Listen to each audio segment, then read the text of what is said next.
Good morning. It is a Tuesday edition of Glenn Clark Radio. I'm Glenn. He's Griffin. A lot to do on the program today. Keith Law is going to join us in a few minutes. Talk about his Orioles prospect rankings. Is Samuel Basallo untouchable? We'll discuss that with Keith Law a little bit later on this morning. It's Tuesday, so we'll get into County Sports Zone Radio with Wes Brown. Talk, I guess, some Terps. I don't know why, but I guess. I don't even know what we would talk about. You're making the tournament. What are you No, they're certainly not. Well, there's But definitely. we'll definitely talk some lacrosse. Stunning loss for Towson. And the legacy of Lefty Drizel with our friend Patrick Stevens. Stunning basketball loss for Towson. Yes, a very good lacrosse win. That is good. They pummeled Navy on Saturday, which was a little unexpected. And then later on in the program, our friend Terry Hasseltine, Executive Director of Maryland Sports, will check in with us. CIAA Tournament coming back to Baltimore next week. We will discuss that, among other things, with our friend Terry Hasseltine. So that's all on the way today. Today's show brought to you by Superbook. Tonight, Maryland at Wisconsin. 7-point dogs. I get it. Maryland stinks. But keep in mind, Wisconsin's won just one of their last 6 games. And it's road Jameer Young. It is road to Jameer Young. If that moves you, I don't know how you can be moved by anything Maryland basketball related, but if it does, Jameer Young's a good heel. I hear you. If it moves you, Superbook.com. Download the Superbook app. Use the code GlennClark23 when you sign up. You'll receive up to $250 in a same-day first bet match, win or lose from Superbook. All right, a couple things to cover. Bad news on the scratch him off the list then front, as a day after a couple of pitchers had already come off the list. Another one comes off the list today. Hyunjin Ryu is no longer an option as perhaps a flyer for the Baltimore Orioles if they are in the market for one more pitcher. Hyunjin Ryu is headed to the KBO. He will pitch for the Hanwha Eagles, where he apparently pitched from 2006 to 2012. So he's coming home, if you will, like LeBron James once upon a time. Tell the world that I'm coming home. Bring a title back to Hanwha. Sure. Did he win a title in Hanwha before? Well, that's what I mean. Right, but he'd win one already because it wouldn't be quite the same as LeBron James, who won titles in Miami but never won one in Cleveland until he came back. So I don't know if it's the same circumstance.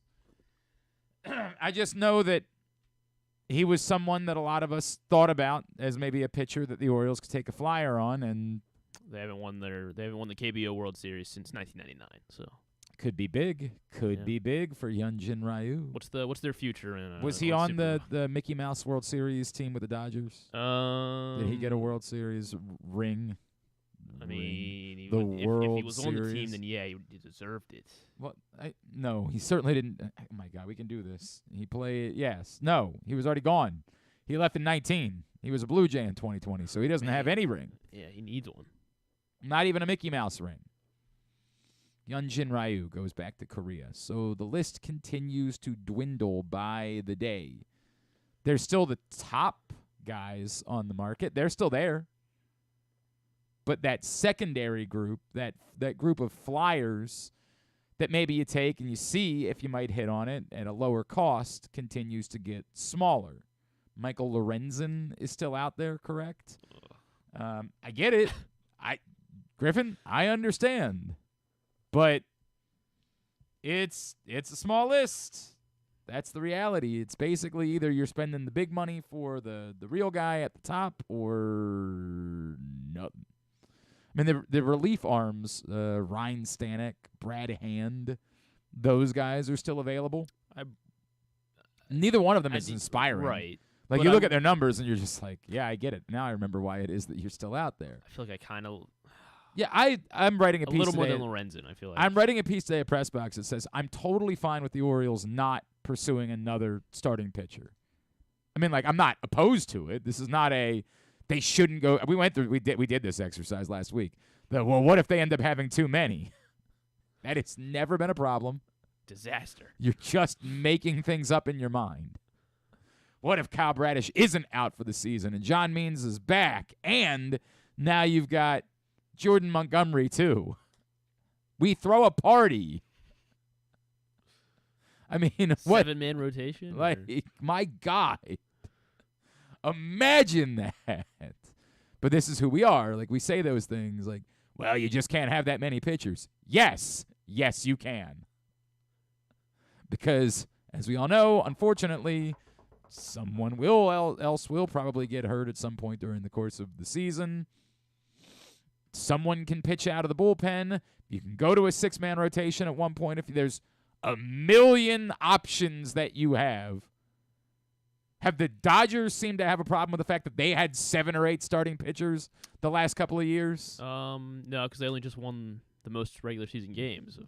Man, I understand they haven't won a real World Series. I do get that. Like, well, I didn't mean that as a knock. I mean, but yeah, they haven't gotten. Yeah, they've been okay. They have managed to figure out a way to make it all work. 44-year-old Rich Hill is still available. I wouldn't. You're still interested in Rich I mean, Hill? you know. I don't know how I feel about that, man. I don't know how I feel about that. Actually, there's more. Like, that's the weird part. There's actually way more starting pitchers available than there are relievers that are available. But I would love to, Grayson on Monday, and then on Tuesday, right. Rich Hill. Come on. Yeah, that would be a pretty fun exercise. And or maybe you piggyback. Right. Just to throw everybody off, like Grayson Rich Hill's 6 innings, and then Rich Hill the rest of the game, yeah. just to throw everybody off. You might be onto something over there, Bass. You might be onto something. So, yeah, not going to be Hyunjin Ryu. Scratch him off the list as the Orioles continue to get ready for their first spring training game this Saturday. The other news yesterday came from the Ravens side of the equation, where I had to admit, going into the day, I was not aware of the deadline, quote-unquote, that existed for free agents to sign and not count money against dead cap the following year. It's a weird, I don't know when this started, but there are certain free agents that as their contracts are created, there is dead cap that moves into the following year. So the idea would be if they're going to count dead cap against you anyway, you'd kind of rather have them be under a contract and playing for you. Like, why have them count against your cap if you're not going to have them on the team? The group of Gus Edwards, Rock Yassin, Geno Stone, and Kevin Zeitler, because the Ravens did not agree to deals with any of them by yesterday's deadline, as a group are scheduled to count $8.3 million against the cap next year, which isn't to say that any one of them counts at such an extraordinary number that you say, wow, how did you screw this up? But the totality of those 4 players equals $8.3 million is real money against the cap. It doesn't mean that you can't still sign one of those guys, but you can't do anything about the dead money. The dead money is there no matter what. So no matter how you write their contract, no matter what you do in structuring their deal, you're going to be on the hook for $8.3 million in dead money. Remember, the Ravens previously restructured the contract of Odell Beckham in order to fix this and created a void year.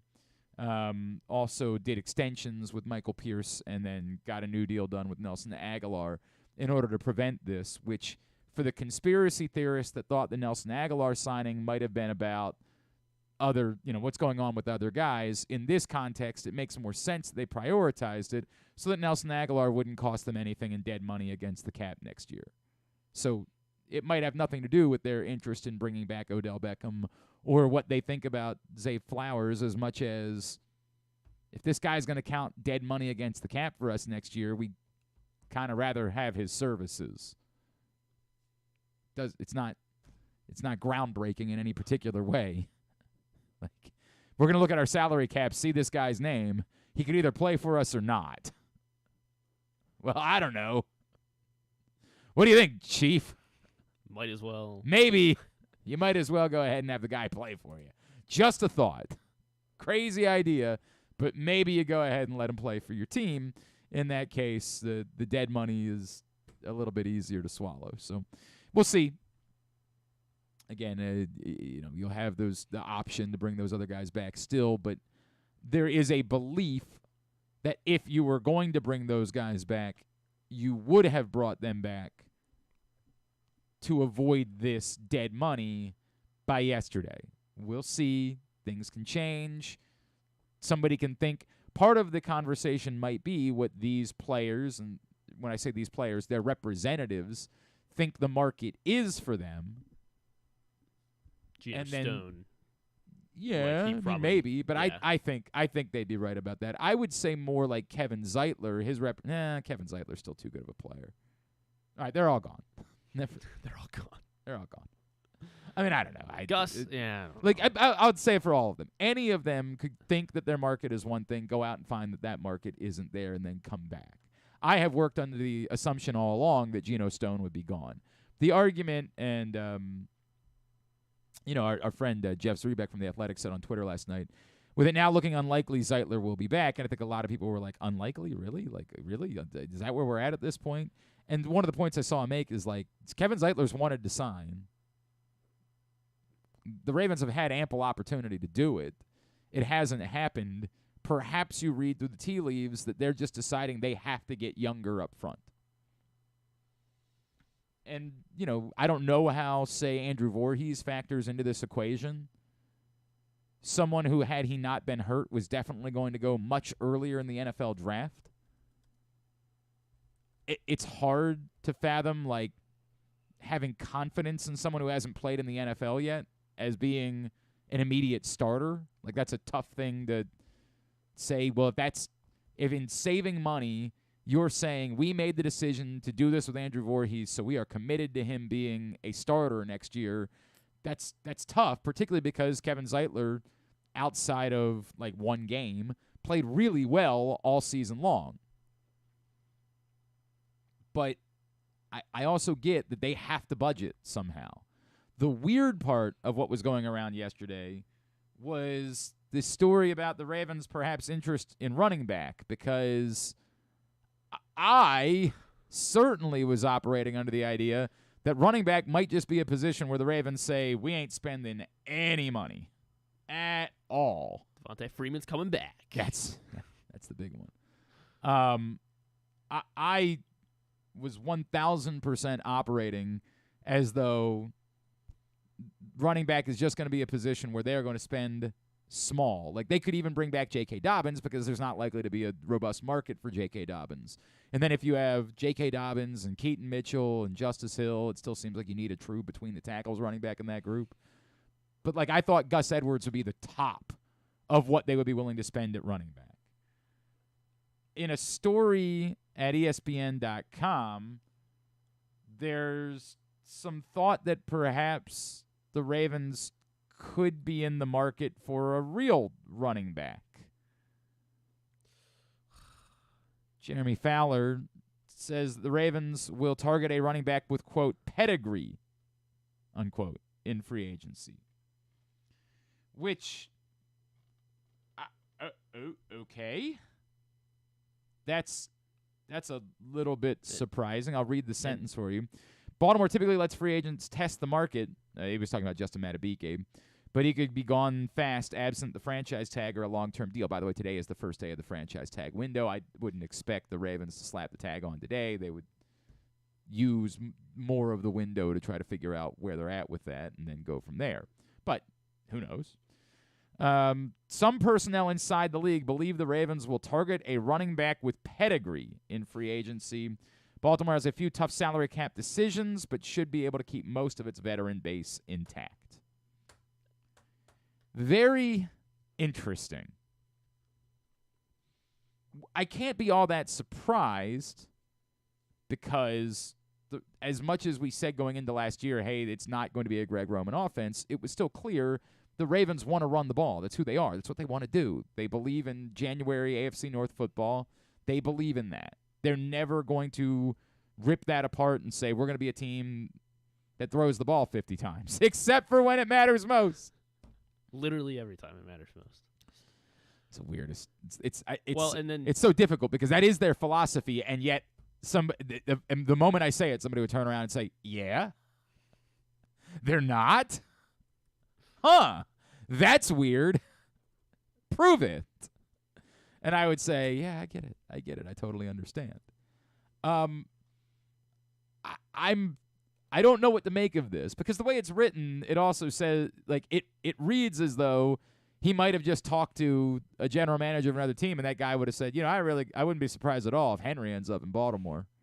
And then RG3, right? Yeah, he was campaigning on Twitter, but RG3 is just doing that. He doesn't know something, but it could be that other person is just guessing, but usually not the case. Usually, these teams have a feel for what other people might be doing. This doesn't guarantee that the Ravens will be in a market for a running back, although, as I've told you a few times, I know one significant name running back who would love to be in Baltimore next season. Christian McCaffrey? No, not Christian McCaffrey. It's very weird. Josh Jacobs would absolutely love to end up in Baltimore. Of course, most of these guys would love to end up anywhere somebody's willing to pay them, but I specifically happen to know and have heard repetitively, is it like past the trade deadline into the offseason, how much Josh Jacobs wants to be a Baltimore Raven? So, like, the extent where he'd take a bit of a discount? I don't know that because no one around him would openly say that. Right. Because then you put yourself behind the 8 ball in negotiating. Like, you can't just say that. So it would be inappropriate for me to say yes because I haven't been directly told. All I know is how badly Josh Jacobs would like to be a Baltimore Raven. Josh Jacobs would badly like to be a Baltimore Raven. And I've asked, is it just how bad? Yeah. He wants to be on a winner? It's very specific to he wants to be a Baltimore Raven. And there's myriad reasons for it, and some internet sleuths have found some of that, and they've seen pictures of Josh Jacobs at Orioles games. He spent a lot of time in this community. His representation is from this area. But there's still not a direct, it doesn't. I didn't think about that. The Orioles being yeah, right? Now that they're good NFL players. Yeah, everybody wants to be here too. I don't know. It's weird. He went to Orioles games when they were bad. Oh, he did? Yeah, 100%. Sounds like a weirdo. Yeah. He loves it here. He just loves it here, Josh Jacobs.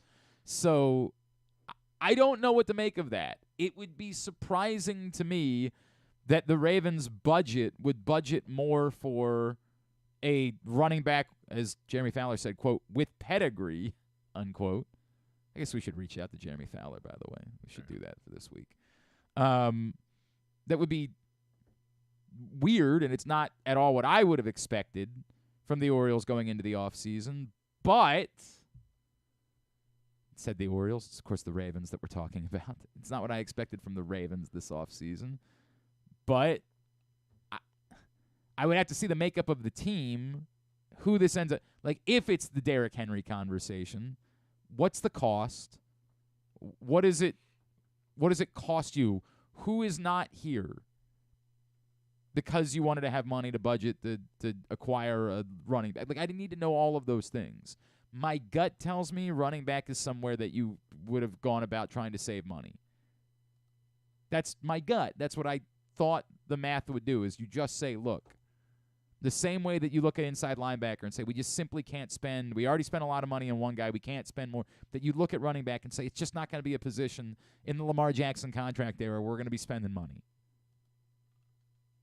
Now, I don't know what the markets are going to be for these players either. That's the fascinating part about this offseason. I have no idea how much a running back, quote, with pedigree, unquote, is going to cost you. I don't know who your competition is for those guys. That's the wild part about this.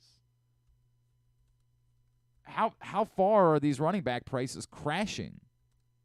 Is it to the point where the difference between Gus Edwards and Derrick Henry is just not that much? You're talking about the difference in a couple $1 million a year or something like that? I'd be fascinated to find that out, but I was a little surprised by that quote-unquote report. I mean, it was more like a nugget that was in this story from Jeremy Fowler at ESPN. So that's what's going on. That's the news of the day, if you will. Nothing earth-shattering, but noteworthy, I guess is the way that we should describe it.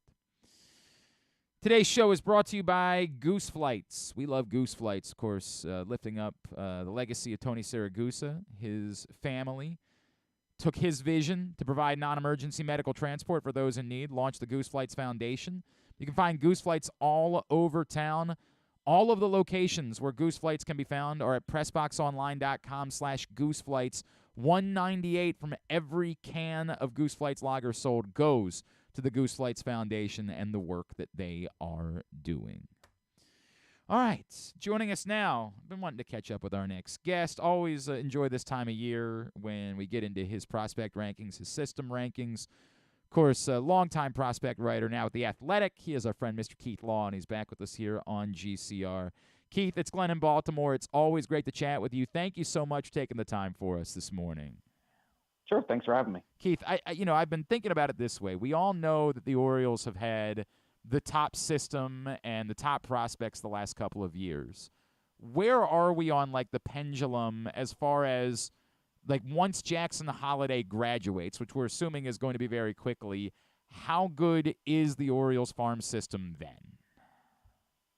It's still pretty good. It's still really deep. I mean, I actually argued, as much as they've been hyped the last few years, I think the Orioles farm system had been kind of overrated for a little while. And now it's actually caught up to those rankings. Like, I actually think this is the best shape that the farm system has been in, because there's quite a bit more depth. There's actually a little more pitching coming. They're starting to see production from international scouting, which obviously is something that they had kind of eschewed for a long time, going back to previous regimes. You know, that's where you get Samuel Basallo from, who's now the second best prospect in the whole system. So I actually think they're in far better shape than they have been. They're in better shape than they've been in the last few years. It's not to say they were in bad shape, but I thought the praise for the system was ahead of where the system actually was. Now it actually is the best. Even when they lose Holiday, they might still be number one. They might be number two, but they're still going to be in excellent shape going forward. So I want to come back to the top of the list, but because you brought up two areas in there, I'd like to go there first. One being you brought up there's some pitching. And with the Orioles suffering a couple of significant injuries, or at least the news of those injuries becoming public last week, are any of these guys, and I know that you have Cade Povich and Chase McDermott in your top 10 Orioles prospects, but are any of these guys definitively to you guys that will definitely be quality major league starters, or do we still not know that? And is there anyone that you think is close enough that could be a factor if, like, say, Kyle Bradish's injury does prove to be Tommy John and he's going to be done for the year? Is there anyone of this group that you think could be a factor for the Orioles before the year is over? Well, I think the guys you mentioned are going to be up. They will pitch in the big leagues this year. Now, you're asking me, do I think they'll be a factor? Like, that's probably a different question. Yeah. Like, how good will they be? Will any of these guys be above average major league starters? My instinct is probably not this year. Maybe they could eventually get there, but that seems like probably asking a lot of them right now. Now, the flip side is what the Orioles do have, and a real surplus in position players who are major league ready or very close to it. They don't have enough at-bats for all of these guys, and they won't going forward. So they could package a few of them together, try to go get another starter, which obviously they've done once, and I thought that was a great trade. They may need to do it again if Bradish, if it turns out he's going to be out for an extended period of time. And you mentioned the international signings, which we know has been a dramatic change, a sea change for the Orioles in recent years. Where is that fruit? Like, obviously, Basallo is the guy that, but, like, beyond that, like, where is the fruit? Who's someone that's starting to be on the radar that's showing the impact of what they've done in the international market? Yeah, and I mean, it's just for fans who aren't as familiar with that market, too. It takes far longer, typically, for those guys to show up on prospect lists, for them to get to full season ball. So it is not it's not surprising that it's taken this long for them to see some progress from there. But I would mention Leandro Arias, who got a $600,000 bonus in January of 22. He's got great contact skills. He's played shortstop as well as the other infield positions. I think he's at least got a chance to stay at shortstop, and nothing's guaranteed, but I think he's got the potential to stay there. Braylon Tavera signs that same January. He got $1.7 million. Center field, high contact, hasn't hit for a lot of power yet, but people still think there is going to be some power there as he fills out. I also pointed out in my write-up on him this year, they may have to do a little bit with his swing just to help him get the ball up in the air a little bit more frequently, but the Orioles have had pretty good history with doing that with a lot of guys. So those are probably, I think, the top two after Basallo. There's going to be more, and I think I don't spend as much time on DSL prospects because, one, because I don't scout them personally, and two, because the stats we get out of the Dominican Summer League are kind of useless. Okay. It's good if a guy hits well or if he plays well, but I don't like to read too much into it. So there may be more guys on this list from their international scouting department in a year as more of those guys come over and play in the United States. Keith Law is with us, and we'll get his Orioles prospect rankings up we'll link his prospect rankings on our Twitter account at Glenn Clark Radio. Obviously, at the top of the list is Jackson Holliday, and we're expecting Jackson Holliday to be here very quickly in Baltimore. Keith, expectations for how good Jackson Holliday can be and how quickly he can be that good? I think he is in that category of prospects. It's funny, one of my coworkers asked essentially how long till he gets to his peak, and he was asking fantasy questions. Right. And I said players like Holliday tend to get there pretty quickly, get to their peaks pretty quickly. Obviously, getting to the majors, got to AAA or got to the high minors very, very quickly.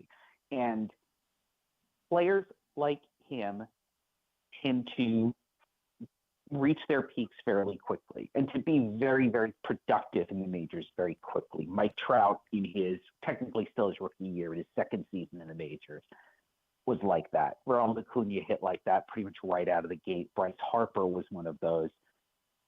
I think Holliday, if they gave Holliday 500 at-bats this year, and they may not, because obviously they have plenty of guys on the left side of the infield, and they may decide to slow things down for various reasons. If they did, he would be the Rookie of the Year contender. I think he would be very productive right away. And I would guess within a year or two, we would be talking about him as one of the 10, 15 best players in the American League. Like, I think he's that advanced. And the thing for Orioles fans, I'm sure a lot of them have seen him somewhere, but he has barely begun to fill out too. He's going to get quite a bit stronger.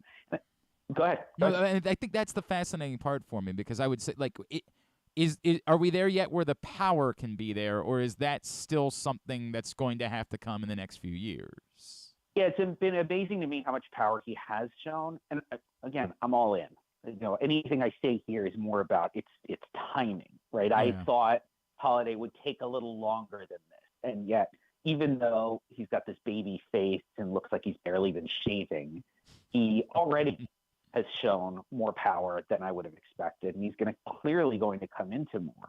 And I've said I think he's really good at shortstop. I've seen him quite a bit. He was better at short than when I saw him at third, but I will say at third he doesn't have a lot of experience over there, so I don't want to read too much into that. It is also possible Holliday just ends up so big they choose to move him off shortstop because he could end up outgrowing the position. But when I've seen him play shortstop, he's been very good, very good. And his approach at the plate is excellent. He makes really good swing decisions. I love the shape of his swing. The ball comes off extremely well, even though, like I said, he's probably got 15 more pounds of muscle to add, which is why I think if they did, they're in the luxury position where they don't have to, but if they did stick him in the majors right now and said, that's it, you're the everyday shortstop for the rest of the season, I think there'd be a strong on-base percentage. He might get to 18 homers, and he'd play really good defense. And then there's more to come after that, but I think you could drop him in the majors, he'd be productive right away. Is he a better shortstop than Gunnar Henderson? This is the argument. I think Henderson's a good shortstop. Yeah. I think he's going to be elite if he gets to play third base every day. Although he didn't really show that last year, to be fair. He was average at shortstop, he was average at third base. And I think if he gets to play third every day, you'll start to see more of that elite defense come through. Long term, I'm taking Holliday as a shortstop, recognizing that what I said, he could outgrow shortstop, and Gunnar is not likely to do. Gunnar probably, I think this is kind of is what he is physically, and that may mean that he's more likely to. There's less chance of him outgrowing shortstop. However, I think Holliday's hands and instincts are so good But as long as the body just doesn't outgrow the position, I think he's going to end up the better defensive shortstop. And I would like the alignment of Gunnar at third, Holiday at short. And then, you know what, if they keep Westberg around, he probably ends up traded somewhere because he's too good to be a backup, but he's a really good backup to have right now. So, Keith, there's a thought with Samuel Basallo that he might be a future number 1 overall prospect in baseball. Is that too aggressive, or is that plausible given how good he is at such a young age? He is, let me say it this way, that's the type, right? He plays in the middle of the field and is going to stay there. All signs right now are he's very good defensively, and he has a bat that would profile at any position. If you look at the history of my number 1 prospects, they're pretty much all like that. They just about all play in the middle of the field. I mean, I can think of maybe 1 or 2 exceptions. Chris Bryant was number 1 as a third baseman, which is still kind of a skill position. Sure. But it's almost always, for me, catchers, shortstops, center fielders. And that's not like a bias per se. That's where the value is, right? That's, if you look at how things like WAR are calculated, there's value simply in playing one of those more difficult positions. And then if you play it well, there's even more value there. And then if you hit like a first baseman, but you play one of the positions up the middle, you're going to be one of the most valuable players in all of baseball. And that's where we're heading with Basallo. And I was just really blown away by how good his at-bats were when I finally did get to see him at the end of the year. And obviously, I know he's got a little injury right now, and hopefully that doesn't keep him out too long. That was just a bad day. Really bad day. Really bad. Way too much. We're supposed to be doing. It's supposed to be best shape of your life season. It's supposed to be let's watch arm circles and stretching. What are we doing? Right. No, it was like they got some kind of discount on bad news, and they just decided, well, it's like buy 3 get the 4th one free. Yeah. So I will say this though, I don't know if Basallo is going to be number 1 a year from now. There's a lot of Ethan Salas is also a catcher who was 17 and got to AA, and he's also incredibly advanced. I mean, it'd be an interesting battle between those two. So I feel more comfortable saying Basallo is on that path. He is very much the type of player who ends up number 1 on my list, or at worst ends up, it doesn't really matter. I got Henderson 2 and Corbin Carroll number 1. They're both great players. So if Basallo ends up 2 or 3, I would take away from it, yeah, this guy's got a chance to be a real star. And when I sent my list around for execs and other scouts, I got a lot of notes back where I had Basallo basically where you saw him and people saying, yeah, that's right. Saying, you're good job having him as high as you do. So I pose it this way, and I'm going to lump a lot of things together here. There was a report last week from the Miami Herald that the Orioles had engaged in conversations with the Marlins about Jesus Luzardo, but balked because the ask began with Samuel Basallo. And, of course it did. and my response was, I'm not telling you I'd make that trade, but I don't know how, if at this point I would still treat a prospect as untouchable given where the Orioles are in this process. I mean, they did go out and get Corbin Burns. He's only going to be here for 1 year. It seems like, you need to kind of ramp it up at the moment. But then I combine that with, is Basallo more valuable to the Orioles specifically because he's a left-hander? And should they be more inclined to say, hey, if we're going to trade a big-time prospect, we look to move Mayo because left-handers are just that much more valuable right now in this system given the configuration of Camden Yards? I wouldn't go there. Okay. I wouldn't care as much about the handedness. I will say with Luzardo, he's had quite an injury history, and I find him, when he's good, he's very good. I find him a little too inconsistent and would have some questions about him in a different environment in the AL East, which is obviously very difficult. Fair, yep. I don't know that I would do Basallo if the ask was, it's the 2 guys I would say no to trading, right? Obviously, Holiday's not going anywhere. And Basallo, I think pretty much anyone else has to be available. And, they've got that glut of outfielders now. Kjerstad, Mayo. I've never been a huge Colton Cowser fan. I know there are a few teams that do still really value him. I think I'm a little more in line with the consensus in the industry with the struggles he had in the majors last year. People are seeing some of the holes in the approach. However, there are a lot of teams that would say we're good with where he is and we can develop him. We'll stick him in the big leagues. So I think he's got trade value. So that's where I would try to start is say, look, we'll give you 4 guys in the system and we'll give you one of those elite outfield prospects. And maybe it's a Connor Norby, who I really like, but I don't know there's where no he path. ends up Right. fitting. Yeah, there's no path. Right? Yeah. Yeah, so that's they're in a good spot if they're willing to do it. And I think that, a lot of fans were getting frustrated. Were they hugging their prospects a little too closely? The Burns trade showed they weren't, because Ortiz was theirs, born and raised, right? And they did a great job with him, and he just was blocked. I was glad to see they were willing to do that.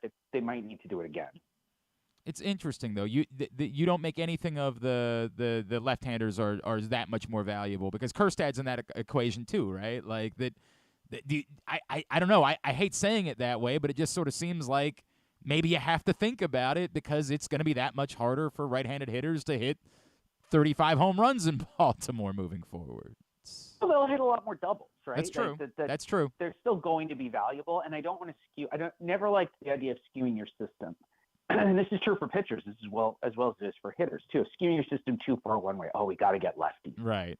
I have heard that. I lived that a little bit in Toronto. We got a little bit locked into that, not because of the ballpark, just the idea that they were somehow more valuable. And it was, I think you just go get the best players you can. And you just don't want to end up with a lineup that's all right-handed or all left-handed, or just for platoon reasons. But I don't think the Orioles are headed that direction. They have plenty of left-handed that's coming. They have some in the majors. They have some coming. I'm reasonably comfortable that they'll have that balance. And if that means trading a Cowser, for example, or trading a Kjerstad, I don't think they're going to trade. I think if they traded one, it would actually be Cowser. But I don't think you hold on to those guys for their left. Or overvalue them, I should say, for their left-handedness. All right. Before I let you go, Keith Law, Enrique Bradfield, what is Enrique, like, if everything works for the Orioles, what is Enrique Bradfield capable of being? Yeah, he's left-handed, by the way. He is. That's true. He right is. There, right. So, I loved the pick. He's a super fun player to watch. When I saw him as a freshman, I thought he was going to end up a top 5 pick in the draft. It is 80 speed. It might be 80 defense. I think I put a 70 on it, because it's pretty aggressive. Even that's pretty aggressive. But you got a real high floor there. This guy can fly, and he is absolutely a major league defender at center right now. The bat went backwards from freshman year, sophomore year, junior year. And he started trying to hit for power. I don't know who did it. His swing is a disaster, and it just needs an overhaul. But I have also argued, I think his eye is good. And I think if you restored him even to where he was as a freshman, and the Orioles know this. I have talked to them, and they're like, yeah, we have swing work to do.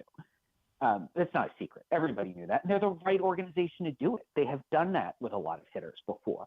I think ultimately, to your question, what he really needs to go back to trying to be a higher contact, on-base guy who might run into 8 to 10 homers. He is skinny. He is never going to have much power, but it's not zero.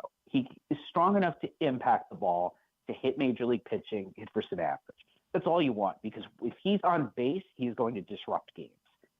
He's just incredibly fun to watch, and somehow his swing got this multi-part, extra movement, lunging. I mean, it's all these things you would just never, ever teach a hitter to do, and somehow he was doing them to try to drive the ball. And I think he got a few more home runs, but at the cost of the rest of his production. I hope the Orioles can just rewind the tape a little bit on him and say, look at where you were 3 years ago. Let's get you back to that. It was much simpler. Put the ball in play and let your speed work. Keith Law, what all can I plug for you, sir? The last of the prospect rankings went up today. So I have my top 100 ranking went up 2 weeks ago. Farm system rankings later that week. The Orioles at number 1. I now have top 20 prospect rankings and org reports up for all 30 teams. The NL West went up today.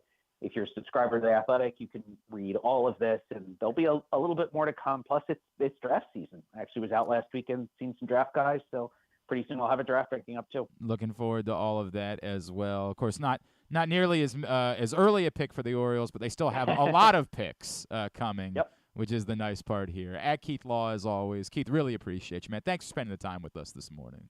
Yep, my pleasure. Keith Law with us from The Athletic here on GCR. Appreciate him taking the time. And he certainly seems to stand up with what the Orioles' decision was. Nope, we're not doing it with Basallo. Not happening. Get it? Although he doesn't, I said yesterday, like, to me, part of that thought process would be he's a lefty and we just value lefties that much. And he was like, yeah, not that. That's not the reason why.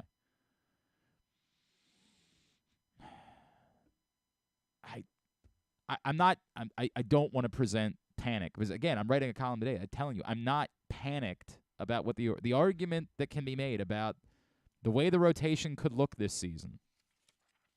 Last year's rotation. Here, I want to pull up how I worded this today. Last year's rotation was primarily, right, Bradish, Gibson, Kramer. Those were the guys that were there all year long, start to finish. Like, they were the primary 3 starters last season. And then, after that group, you had the combination of Wells, Flaherty, Irvin, Grayson, Means. And Grayson was probably more at the top of that. Grayson and Wells were the next 2 guys. Irvin, Flaherty, and a little bit of John Means. So that's your group, right? Bradish, Gibson, Kramer on the left. Grayson, Wells, Irvin, Flaherty, Means on the right. So if this year you look at it, and the primary looks like Burns, Grayson, Kramer, with then the combination of Wells, Irvin, hopefully John Means. We throw in maybe Bradish, right? Like maybe. And then whatever you might do at the deadline, the way that they did it with Flaherty a year ago, you can't look at that if I draw it out that way and put it on a piece of paper and say, well, geez, this one is so much better than that one. The truth is, on paper, you look at it and say, there's actually a chance that even what you have is slightly better than what you had. Now, part of that involves Grayson Rodriguez having to take the step forward.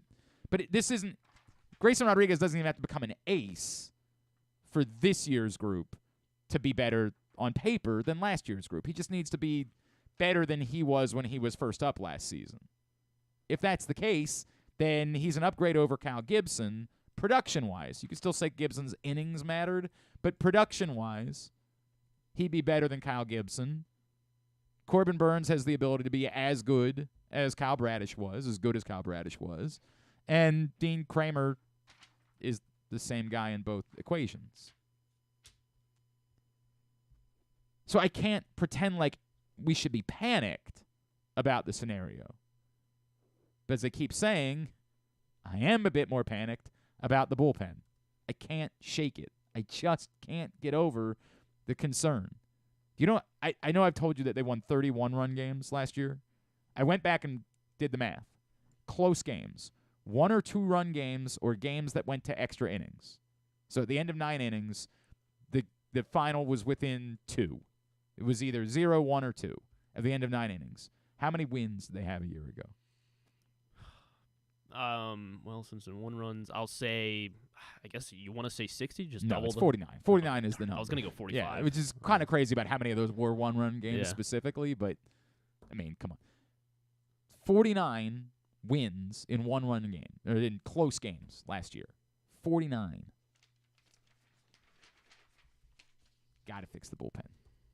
Gotta come up with an answer. And whether that's adding a starter to allow you the flexibility to get Tyler Wells back into the bullpen, or whether it's adding another bullpen arm still, or whether, again, it's something internal. It's Wanderson Charles or whatever it is that they have super faith in. Got to be better. All right, when we come back in, County Sports Zone Radio with Wes Brown. That's next. It's Glenn Clark Radio.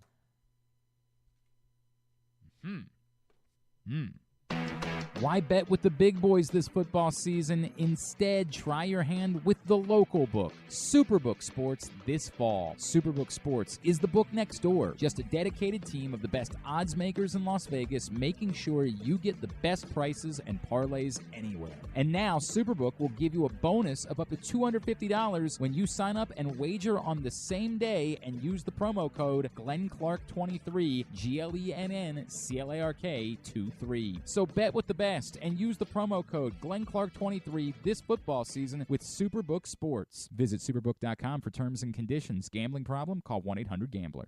There's so much focus on sports betting these days, but I want to talk about an area that nobody wants to gamble on, where you choose to go out and spend your hard-earned dollars to eat. The Costas Inn is no gamble at all. The quality on their menu is outstanding, and the value is off the charts with a great and varied list of specials Monday through Friday. And the staples of the menu, whether it's salads, burgers, fish, they're all fantastic. And I haven't even mentioned the crabs or crab cakes yet. So check out the menu for yourself at CostasInn.com. When choosing a place to dine, never gamble on the food you put in your belly. The Costas Inn at 4100 North Point Boulevard, or call 410-477-1975 for reservations and your steamed crab orders. What company has the expertise to make your home healthier by purifying your air and killing all viruses, allergens, and bacteria? A.J. Michaels, Heating and Air Conditioning in Baltimore and Annapolis, ajmichaels.com. Whether your focus is luxury and comfort, convenience and technologically advanced connectivity, or sporty performance and aggressive styling, we've got the perfect Highlander for you. Check out buyatoyota.com for deals on new Highlanders from your local Toyota dealer today.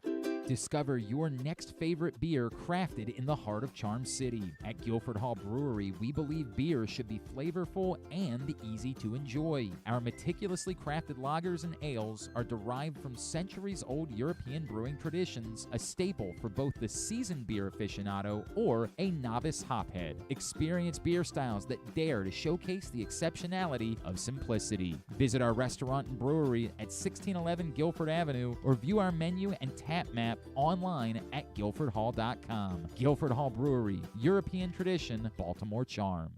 The latest edition of Pressbox is available now, and it's our very special annual Best Of issue. On the cover, we celebrate Orioles manager Brandon Hyde as our Mo Gabba Sports Person of the Year, and the Orioles as our Team of the Year, with Stan the Fan Charles and Glenn Clark sitting down with Hyde to discuss his role in creating the culture that defined the Orioles' magic season. Also inside, we recognize the top people, performances, and moments of 2023. Pressbox is available for free at over 500 area locations, including 60 Royal Farm stores, and you can always find the entire edition as well as the best daily coverage of the Ravens, Terps, and O's at PressBoxOnline.com. Contrary to what some people believe, I actually like this guy when he sleeps. Glenn Clark, talking sports. All right, back in here on GCR, and it's time for County Sports Zone Radio. And a reminder that CountySportsZone.com is your headquarters for local high school scores, schedules, and standings across all sports. CountySportsZone.com is proudly sponsored by Toyota. Joining us now, as he does every Tuesday, to let us know what's going on in the world of local high school sports. He is our friend Wes Brown, and he's back with us here on GCR. Wes, it's Glenn. It's good to talk to you as always. What's going on, man? Everything good? Yeah. Everything good over here. Obviously, it's a big time of the year as we are into the postseason in high school hoops, including the IAAM championships over the weekend. What went down Sunday at Stevenson University? Yeah, so the sort of big game of the weekend was McDonough versus St. Francis there for the A Conference title, which McDonough managed to pull out 54-53. It was the Eagles' third title there, led by seniors Ava McKinney and Kennedy Uma from going to Maryland and Stanford respectively. But it was sophomore Autumn Fleary with 27 points that really helped, get that victory. I'm just trying to confirm this. I believe Ava McKinney is the younger sister of former Maryland offensive lineman Ellis McKinney, correct? I'm just trying to make sure that's right. Yeah, I think that's right. Well, that's obviously that turned out to be a thriller, an outstanding game in the A Conference title game, but not the only championship that was handed out on Sunday. Who won the others? So Gersdale Academy managed to win their first league title, 6th year in the IAAM, defeating John Carroll by 3. And then Indian Creek repeated as C Conference champions with a pretty dominant victory over Glendale Country. And I saw that our player of the week comes to us from girls basketball this week as well. Yeah, out in Havre de Grace, Azarea Whiting, probably the best all-around performance we had, last week. 17 points, 10 rebounds, 5 steals, 3 assists in a win over Hartford Tech on Friday. 4-point win there. Havre de Grace is kind of, middle of the pack there in Hartford County, and probably going to, have a bit of a tougher ride in the playoffs, but it's always good to get that, last win and kind of move into the playoffs on a positive note. All right, he's Wes Brown. It's County Sports Zone Radio. So if the IAAM championships were last week, that must mean that the MIAA championships are coming up this week. Yep. So we got quarterfinals today, semifinals on Thursday, and then the championships will be on Saturday. And they're at UMBC this year, correct? So that's obviously a big week, and of course the two divisions made it a little bit more complicated for me. But the top seeds, correct, are Mount St. Joe and Mount Carmel, right? Yep. So those are the teams that are on top. I actually have, thanks to County Sports Zone, I have all of the info right here at my fingertips, and I can be prepared going in the MIAA tournament for matchups like a good one between Archbishop Spalding and Calvert Hall. That's a very, very good one. So that's coming up this week. What else is on the horizon for this week? Yeah, so a lot of counties have kind of wrapped up play or are wrapping them up this week. We've got, big Montgomery County slate tomorrow night to wrap things up there, and some one-off games here to, rescheduling and all that kind of stuff. But the playoffs come around on Friday. We've got all the brackets we posted Friday during the day on County Sports Zone. We'll have, boys, girls, 1 through 4A. We'll have all those brackets up and a ton of stuff heading into the playoffs, which start next week. And so obviously a huge, huge week. I saw Brandon Johnson from Calvert Hall was named Catholic League Player of the Year, right? Yep. So, I believe average over 26 points per game this season. Remarkable year for Brandon Johnson. I'll remind everybody about Pick'em and where everybody can find more information and social media for you and for County Sports Zone as well, Wes. Yeah, so County Sports Zone is your home for everything high school sports in the state of Maryland. Scores, schedules. We even have, like Glenn's had a Pick'em game. We've got one up for the Montgomery County slate on Wednesday. You just go ahead, sign up, pick who you think is going to win each game, and at the end, which team you think is going to score the most points. And battle against other CSC users. Everything at CSC Scores on social, and I'm at W_Brown21. And did I see that we're into wrestling championship week as well? Did I see that this week too?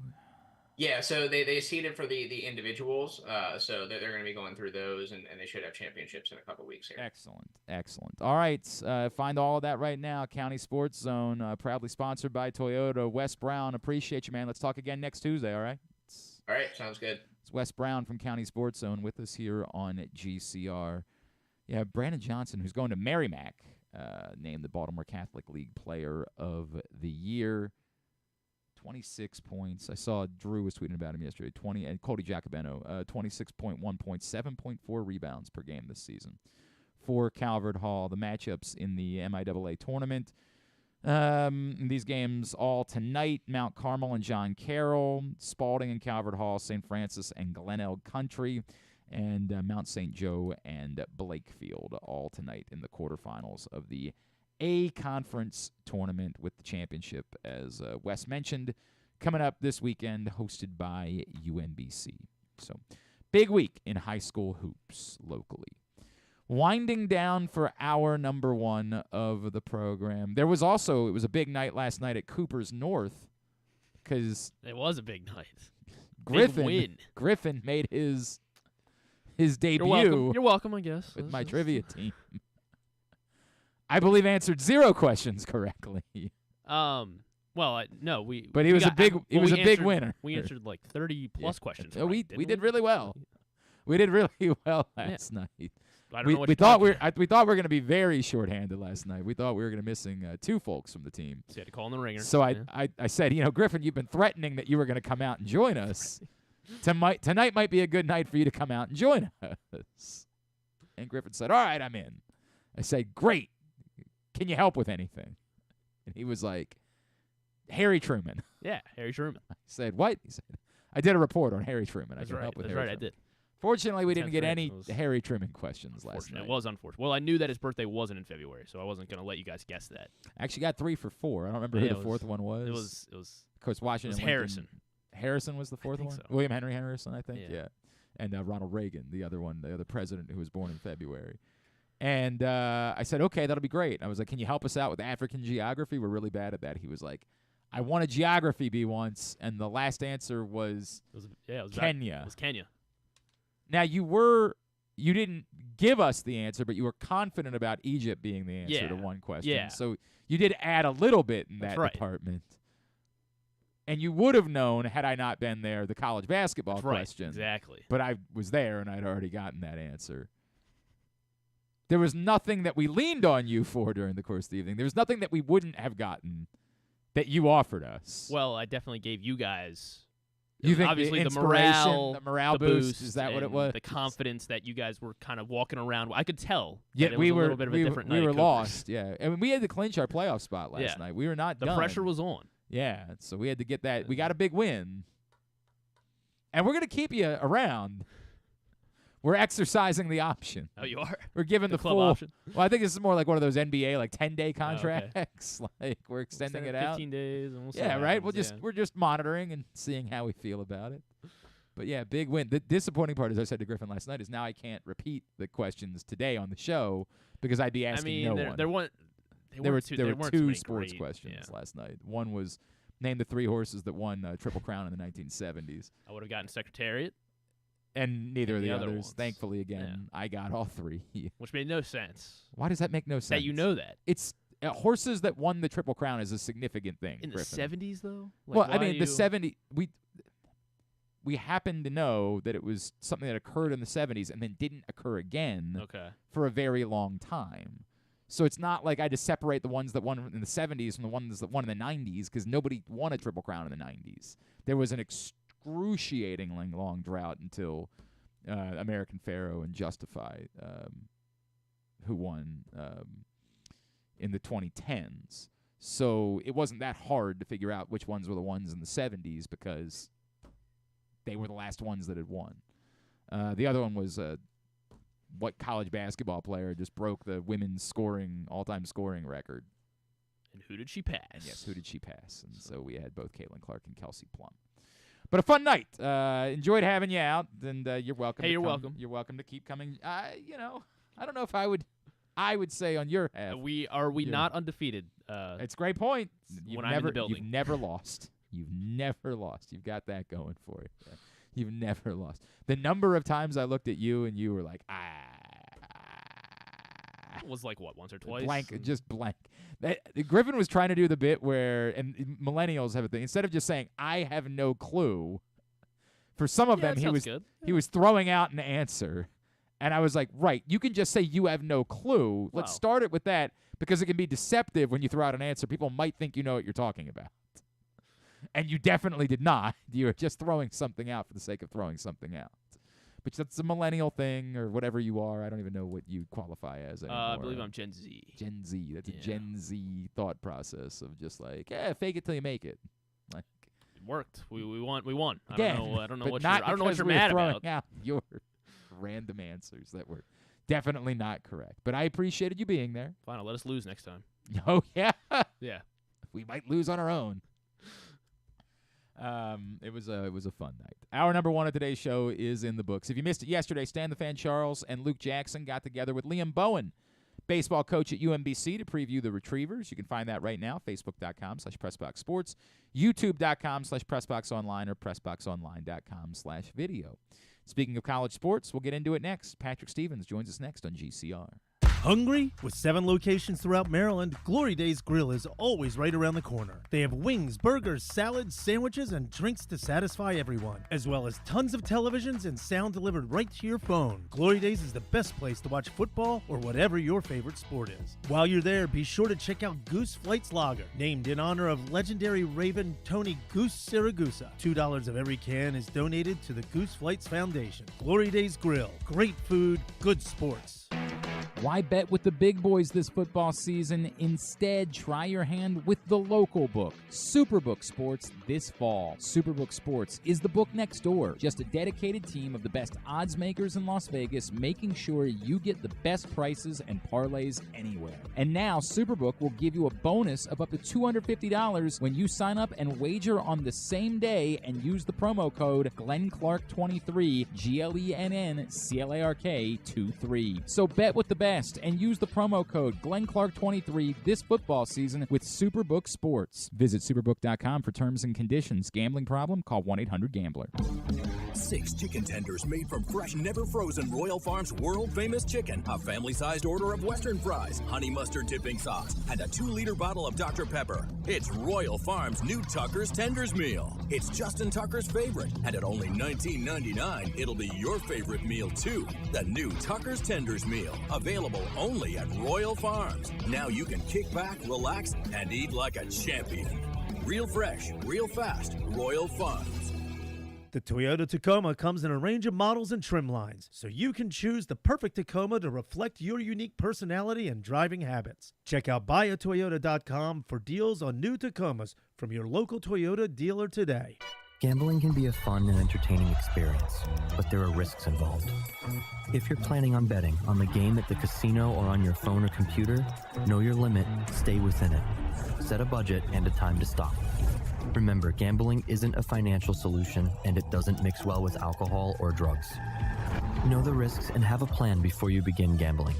For free and confidential services, call 1-800-GAMBLER 24/7 or go to helpmygamblingproblem.org. Jeremy Kahn here. The ultimate sports betting experience in Maryland is at the Green Turtle Bet Park Sportsbook. Join me at either location in Canton or in Towson and place your bets in person and be a part of the action. It's the best in-class sports wagering experience, complete with the ultimate TV package, ensuring you can catch every game all day, every day. Their state-of-the-art facilities bring Las Vegas energy right here to Maryland just in time for postseason football. So visit the Green Turtle Bet Park Sportsbook in Canton and Towson and elevate your game day experience and hang out with me to bet, watch, and win at the Turtle.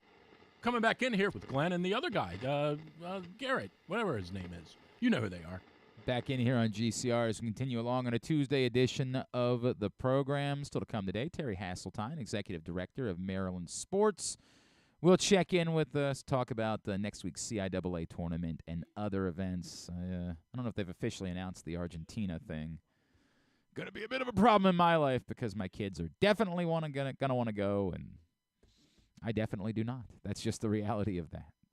But right now, it's Tuesday, and every Tuesday, we'd like to talk about local college sports. Joining us now, Washington Post, USA Lacrosse Magazine, at Discourse, D1S Course. He's our friend Patrick Stevens, and he's back with us on GCR. Patrick, good morning. Appreciate you always taking for the time for us. Thanks, as always, for having me. Patrick, obviously, I know you did not cover Lefty Driesell and his time at the University of Maryland, but you certainly, as much as anyone, understand the impact that Lefty Driesell had on that program and on college basketball as a whole. As we celebrate the life and the legacy of Lefty Driesell, I wonder if, in a way, Lefty still doesn't fully get as much credit as he deserves, because it's easy for someone to say, well, he never won a national championship, and not be aware of the culture of college basketball and the rules of college basketball at the time, and not fully understand how dramatically he turned Maryland basketball in such a quick period of time. Yeah, I mean, well, first, it's funny talking to some of the guys from the 1984 team that were at the game on Saturday, guys like Jeff Baxter and Terry Long and Keith Gatlin. Like, you talk to those guys, and even though they came along well after Lefty got to Maryland, they all recognized, like, this was the guy that really put Maryland on the map. I mean, there's obviously the national title team, the Joe Smith years, all that people remember, and rightfully so. But the foundation was essentially set when Lefty showed up in the late 60s. And, talking to Gary Williams about it, he's like, it was basically night and day. The difference from when he got done playing in 1968 and even by the early 70s when Lefty started to get it going with those McMillan and Elmore teams. So definitely a profound impact. And I think too, I think it's fair to say that some of Lefty's acumen gets lost in the fact that Lefty was such a character. The personality, yeah. I think everybody thinks that everybody has a Lefty story. Everybody has a Lefty impersonation. And you go to James Madison, it's the same thing. You go all over the place, it's the same thing. But, he understood, and he understood people. And I think that was the thing that especially talking to Keith Gatlin about, like, he got people. He understood, how to form relationships and how to nudge people along and not necessarily, be authoritarian about things. Not that I'm sure he couldn't be a tyrant at times. I'm sure he could be. Most coaches tend to be that way when pushed up against the wall. But I think ultimately that his overall acumen probably got lost a little bit in either the character stories or just the Midnight Madness and things like that. And we were talking about that. And by the way, John Lucas did give us a couple stories about how Lefty was capable of being a tyrant at times. I'm sure. Absolutely. But we were talking about that with those guys. And the other thing that really jumped out at me is it's funny because I would also say that perhaps his coaching acumen gets lost because some of the stories about Lefty are just about the significance of hiring George Raveling and his pursuit of Charlie Scott and getting Mike Malloy to Davidson. But I don't think that the significance of that could be undersold. And in talking to, and we talked to Len and we talked to Tom McMillan and John Lucas yesterday, it is a significant part of the reverence that so many people had for Lefty. And they all said, look, Lefty wasn't trying to make a statement. He was just trying to win basketball games. He's just trying to win. I actually think as much as rightfully the main chapter in Lefty's coaching story is at Maryland, right? Yes. 17 years. I think the bookends are the things that really kind of illustrate just how good he was. Yep. Like Davidson, a tiny school, half hour, 45 minutes north of Charlotte, and he had them playing in the Elite Eights. Yep. Now, granted, the tournament was smaller back then, but you're still one step away from playing in the national semifinals at Davidson, which without Steph Curry. Right. And then at the end, I don't know if you've ever been on Georgia State's campus, or at least Georgia State's campus before they had a nice, huge round of construction. But I've been inside the Georgia State Sports Arena. It's basically you hit the elevator button, go up to the third or fourth floor or whatever, and there's the gym. It's just in a big building. It blends into downtown, a few blocks away from the state capitol. Like Georgia State, and turning them into a team that was able to not just make the tournament, but be really good. That team back in 2001 that he got to the tournament was really, really good. I mean, that was an 11 seed that he rolled out of there with, and they won 27-5. That was a really impressive team. And so to do that sort of work at the end, at the front end and the back end of his career, I think is every bit as telling as what he was able to do in terms of getting Maryland rolling. Safe home, Lefty Driesell, and to your point, Patrick, obviously the stories, and I cherish conversations with them, and my favorite thing about a conversation with Lefty Driesell is you could not get him to talk about himself. He just, and it wasn't, you see this with some coaches where it always felt so genuine how he just wanted to talk about his players at all times. He just didn't want the story to be about him, and it was one of my absolute favorite things about Lefty Driesell. Yeah, it's funny. I didn't probably talk to him as much as you did, but certainly you got the very real sense of how much he enjoyed the relationships that he built, the people that he got to know. I mean, I think he was somebody that just thrived on that idea of being something of an entertainer, quite frankly. Yep. And you think about how much personalities define college basketball through the years. And the players change, the coaches remain, and that certainly goes down as one of the great personalities, and a guy that also won almost 800 games too. Anything at all to say about Maryland basketball? I feel like we don't really need to spend a whole lot of time there, do we? I don't think we do. Yep. I think the next most interesting things that are going to happen there are going to happen in the off season. Yep. In terms of who you get to add. 2 games on the road this week against Wisconsin and against Rutgers. But let's face it, it's the same thing as ever. Granted, they actually played pretty good offense against Illinois the other day. That was a perfectly commendable performance. Illinois just has some dudes. And by the way, Jameer Young now second among Maryland players all time who will play only 2 seasons in the program in scoring. He passed Terrell Stoglin the other day. So only Joe Smith ahead of Jameer Young. I hear he was okay. On that particular sort of quirky scoring list, Jameer Young has 1,082 points. That's a good 200 some behind Joe Smith. And I'm not sure that there's going to be 10 more games for Jameer Young to be able to make a serious run at that. Maybe 7, maybe 8. At this point, it's 5 in the regular season plus the Big Ten tournament. And who knows? Maybe there's an NIT berth out there because those top 2 teams, remember, from the Big Ten, guaranteed a spot in the NIT. Those teams that don't make the NCAA tournament. So maybe there's an NIT berth out there for Maryland. But overall, 14-12. 6-9 in the league right now. If the conference tournament started today, they'd be playing on Wednesday in Minneapolis, which is not where you want to be. Sounds really pleasant. As bad as that, Patrick Stevens with us here on GCR. As bad as that was, I would think the events of Saturday were much worse for Towson. What happened there?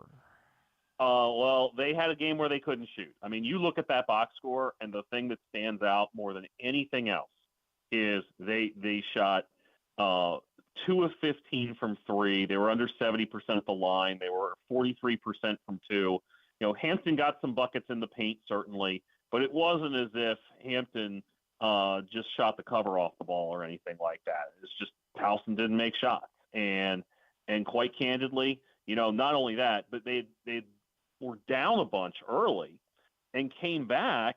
It seemed like, okay, well, you kind of figure, all right, you've had your fun, Hampton. You haven't won a game in the league. It's close, all that stuff. And then basically at the end, Towson couldn't do anything right down the stretch. And so, you know, there's certain losses that you look at where you go, okay, you can understand where that happened. But I think that if you're Towson and you basically score 8 points in the last 10 minutes against the worst team in the CAA, that just isn't good enough. Yeah. And that's one of those things that you just there's no getting around it. That is the definition of an inexcusable performance. They have a big week obviously coming up at the point where like they better beat Charleston now if they want to avoid having to play before the Saturday. What is it? I'm trying to do the math. Saturday of the tournament. Sunday of the tournament. The tournament is is a Friday to Tuesday affair now. I don't know if that's necessarily the case. I mean, right now they are tied for 4th. And so I certainly for sure think you better beat Monmouth on Thursday. And I certainly for sure think you need to beat A&T when you go on the road next week.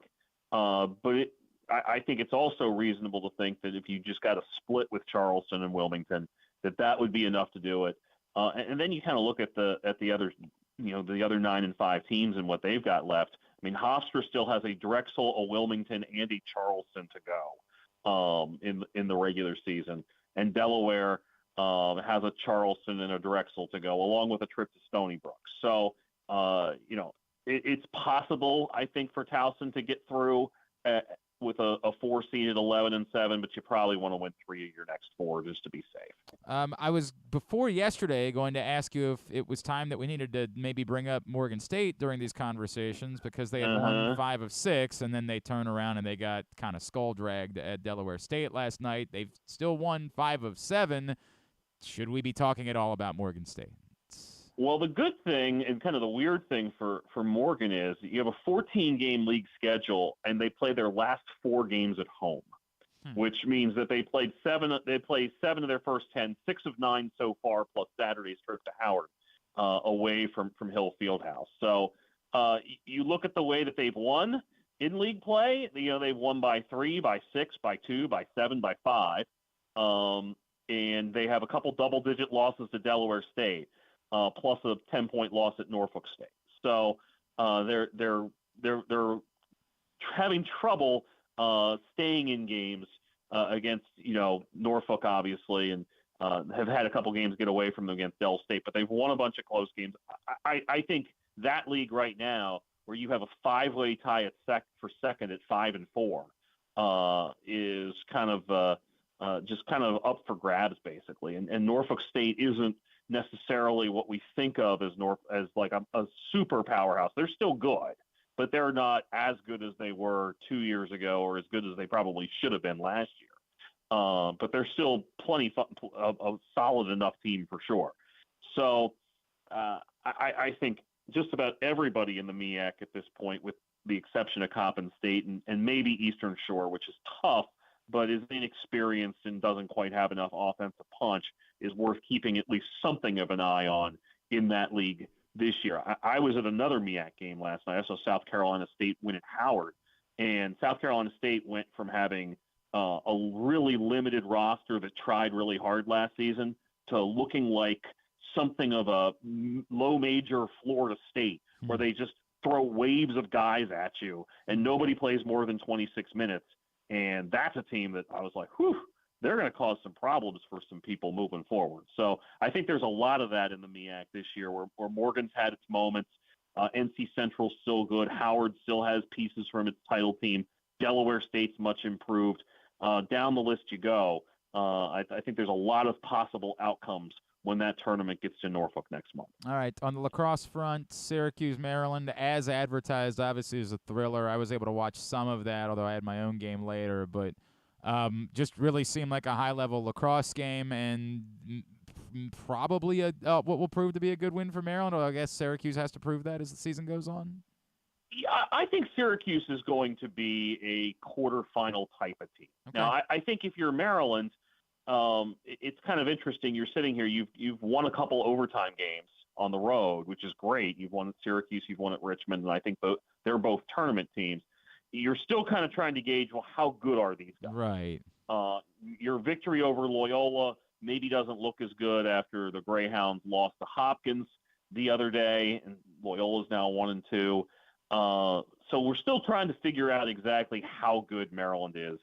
I think they're better than last season. I think Logan McNaney's return makes a major difference for them. He had 14 saves in the cage on Saturday. And you look up and down that lineup, and Braden Urksa with 4 goals had himself a fine day as well. They have options. They win face-offs with Luke Weirman again, 16-29. The interesting thing to me is that they have all those face-offs that they won. They got outshot 48-29. And it wasn't like they were too turnover happy. They had 16 compared to 10 for Syracuse. So, I do kind of wonder exactly how they're going to look over time here. But they're interesting for sure, and I think they're going to be better than they were last year. You mentioned, obviously, Hopkins gets the win over Loyola. The other local game that was noteworthy to me is Towson kind of taking it to Navy. Mm-hmm. Did we learn more about Towson, or did we learn more about Navy on Saturday? Well, I think one of the things that we definitely learned on Saturday is that Nick DeMeo is a force to be reckoned with 4 goals and 5 assists. How about this? This is the first time that Towson has won back-to-back games by double-digit margins, this game combined with its Mount St. Mary's game, since 2004. Well, I mean, you say that it kind of makes sense to me only because they played such a, defensive, low-scoring brand of lacrosse for a long time that, Correct. I get what you're saying, but at the same time, I'm kind of not all that surprised by it, right? It's not surprising, but it's still a somewhat striking number to toss out there. So, you shoot 17 of 41, that's going to win you a lot of games. I think if you're Towson, you probably would like to not commit 6 penalties. But beyond that, that's really kind of nitpicking, I think, when you go out and do what you did in Navy. And I think, too, that's one of those things that you look at if you're Navy and go, man, you got some work to do, especially as Penn State comes calling in Annapolis this weekend. No doubt. And Towson plays, Friday, so they get an extra day. There's a midweek game at Loyola next week for Towson. So an opportunity there to pick up another couple of wins. All right, Patrick, it's time for us to play our game. Can Patrick Stevens name the MLB teams that this player played for or managed? And I'm running low on modern 5-team managers, so this one to me was not even a slam dunk, but I still have no doubt that you'll handle it. Not quite as accomplished as some of the other managers that we've included in recent weeks. Did win a World Series as a player, but never as a manager. 5 teams for Jeff Torborg is the first name on the list. Okay, Jeff Torborg. I'm trying to think through which order. I don't know if I'm going to get these in order, but he was definitely in Cleveland. He was. That was in first. The early 80s? Late 70s, 77 to 79. 77 to 79. He was definitely the White Sox manager, in the late 80s. 89 to 91. I remember him with that weird Montreal-Florida combination. So you got both Montreal in 2001 and the Marlins 02 and 03. Did he have a cameo as the Yankees manager in the Steinbrenner years? Wrong side. The he was the Mets. Huh? The Mets in 92 and 93 for Jeff Torborg. Yeah, that one was tough. So I give you this one. Somebody brought it up to me last week, and I was like, why have we never done this person? And I realized that technically, because we said they had to play 5 years after 1980, his career ended after the 84 season. But he's a Hall of Famer, and I think that you'll be good with it, and I think that you'll have no problem giving me the 5 teams for the great Joe Morgan. The great Joe Morgan. Houston. Yep. Cincinnati. Of course. Philadelphia. Yep. Oakland. Yes. And San Francisco. There you go. Those are the 5 teams for the great Joe Morgan. So we'll wrap the 4-teamer this week. I had a few on the list. I'm going to go with Terry Kennedy is going to be my choice for the 4-teamer this week. Terry Kennedy, 4 Terry teams. Kennedy. Okay, well, I think the 2 in the middle are San Diego and Baltimore. Of course right? they are, yes. Okay, so trying to remember where else Terry Kennedy was is a little bit of a challenge. In fairness, both of them were 3-year stints. Okay. On the front end, was he in St. Louis? Most certainly was, 78 to 80. Okay, and so the back end for Terry Kennedy's like what, 89 to 91? 89 to 91, exactly right. Huh. Was he I'm going to do it. No, I'm not. I'm going to say the Giants. The Giants is correct. Very nicely done. Okay. 4 for 4 on Terry I was about Kennedy. to go. I was Dodgers, about to go with the Dodgers. Yeah, I wouldn't have blamed you at all, but no, you had it. It's the Giants. Nicely done. All right, what's the schedule look like for you this week? I will be headed down to Georgetown to see them play St. John's tomorrow. Towson hosting Monmouth on Thursday. Mount St. Mary's, big weekend for them. They just struggled losing a couple games at Ryder and Fairfield. They get St. Peter's on Friday. And a lacrosse game, I think TBD. Saturday's kind of in flux at this point. All right, so. Very good. Of course, at Discourse, D1S Course, you can find out where it's what everybody is in demand for. Where is Patrick Stevens on Saturday? You can find that out at Discourse, D1S Course. Always appreciate you, pal. Let's talk again next Tuesday. Thanks so much as always. Awesome, Glenn. Take care. Patrick Stevens with us here on GCR. I saw that. Did you see that UConn was the first unanimous #1 team in the polls all season long? I guess the only thing that makes you why wasn't it sooner? I guess that UConn was the unanimous one. Because even they have had their slip-ups this season. I mean, that's been they had to beat Marquette by 30 in order to prove to everyone. And obviously that was such an emphatic performance over such a good team that it caught everybody, and they said, okay, this at the moment is the team. But the nature of I saw ESPN on their website did something like, who would you rather have, UConn or the field? And I get it, UConn's really good, but going back to back. I mean, well, it's more just the nature of college basketball this season. You can't bet on anyone. Nobody has been so good that I think that's a warranted question. I think it'd be asinine. Of course, UConn should be the favorite today as I wander over to Superbook. Of course, superbook.com. I would go. Download the Superbook app. Use the code GlennClark23 when you sign up. You'll receive up to $250 in a same-day first bet match. Win or lose. Superbook.com. Download the Superbook app again. GlennClark23. So go ahead. Tell me what you think. I got the top 10 right now. Man. UConn at 5-1. So number 2, I mean, they played really well. Well, they beat Iowa State. Iowa State's really good, too.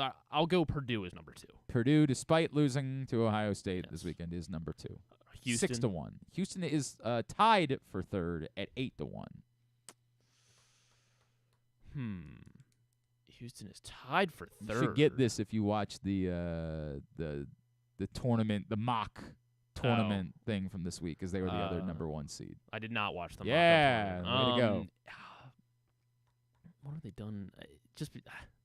It's because I just don't pay enough attention to them, but I don't think they've lost kind of recently. Arizona was the other one. Yep. They're also at 8-1. Too far out there. Yeah. How forget dare about 'em. you think I'm going to watch Pac-12 basketball? It's dead. I'm going to watch Pac-12 Network. God, this was a really tough moment yesterday. The Pac-12 named a new commissioner yesterday. So the Pac. And I believe so just running 2 schools. She's set to become the first. Hang on. I gotta make sure. She's going to be like the first female commissioner of a power conference, but like for a day. That's like Teresa Gould. Man. Teresa Gould is the new commissioner of the Pac-12. Congrats the to her. first woman to serve as commissioner of Front Office Sports calls it an Autonomy 5 conference. I've not heard that phrase before, Autonomy 5, but Big Power 5 is the. So what you call independence now? I'm like, I don't. It's so, when I saw that they fired George Klaviakov, who like everybody blamed, and he was allowed the league to disband. I'm like, right, I get it, but like, first, why now? 2, how do you get fired from something that doesn't exist? Like, it's not real. And what is this? What like? And I mean this with all due respect to her, because I'm sure she's quite qualified. Like, you take this job to do what? Just say that you were the is it to Pac-12. Just is the point starting of the job now? She's just to get you through baseball? Like, you're acting through the end of spring sports season. Yeah, I mean, because it would definitely help. Someone still needs to be the commissioner of the league until the year's over.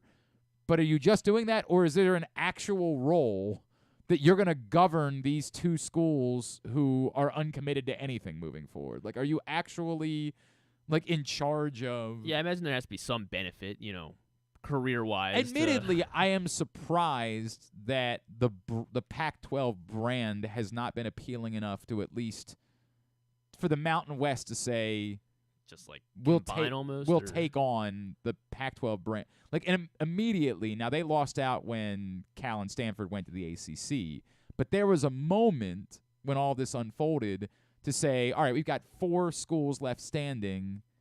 Let's take those 4, combine with the Mountain West, and if we have to call it the Pac West to make them feel like they're still a part of it, the brand of the Pac-10 became the Pac-12 should still be strong enough that the Mountain West schools would say, yeah, we'd like to be a part of that, and you form a league, and that's the way that it goes.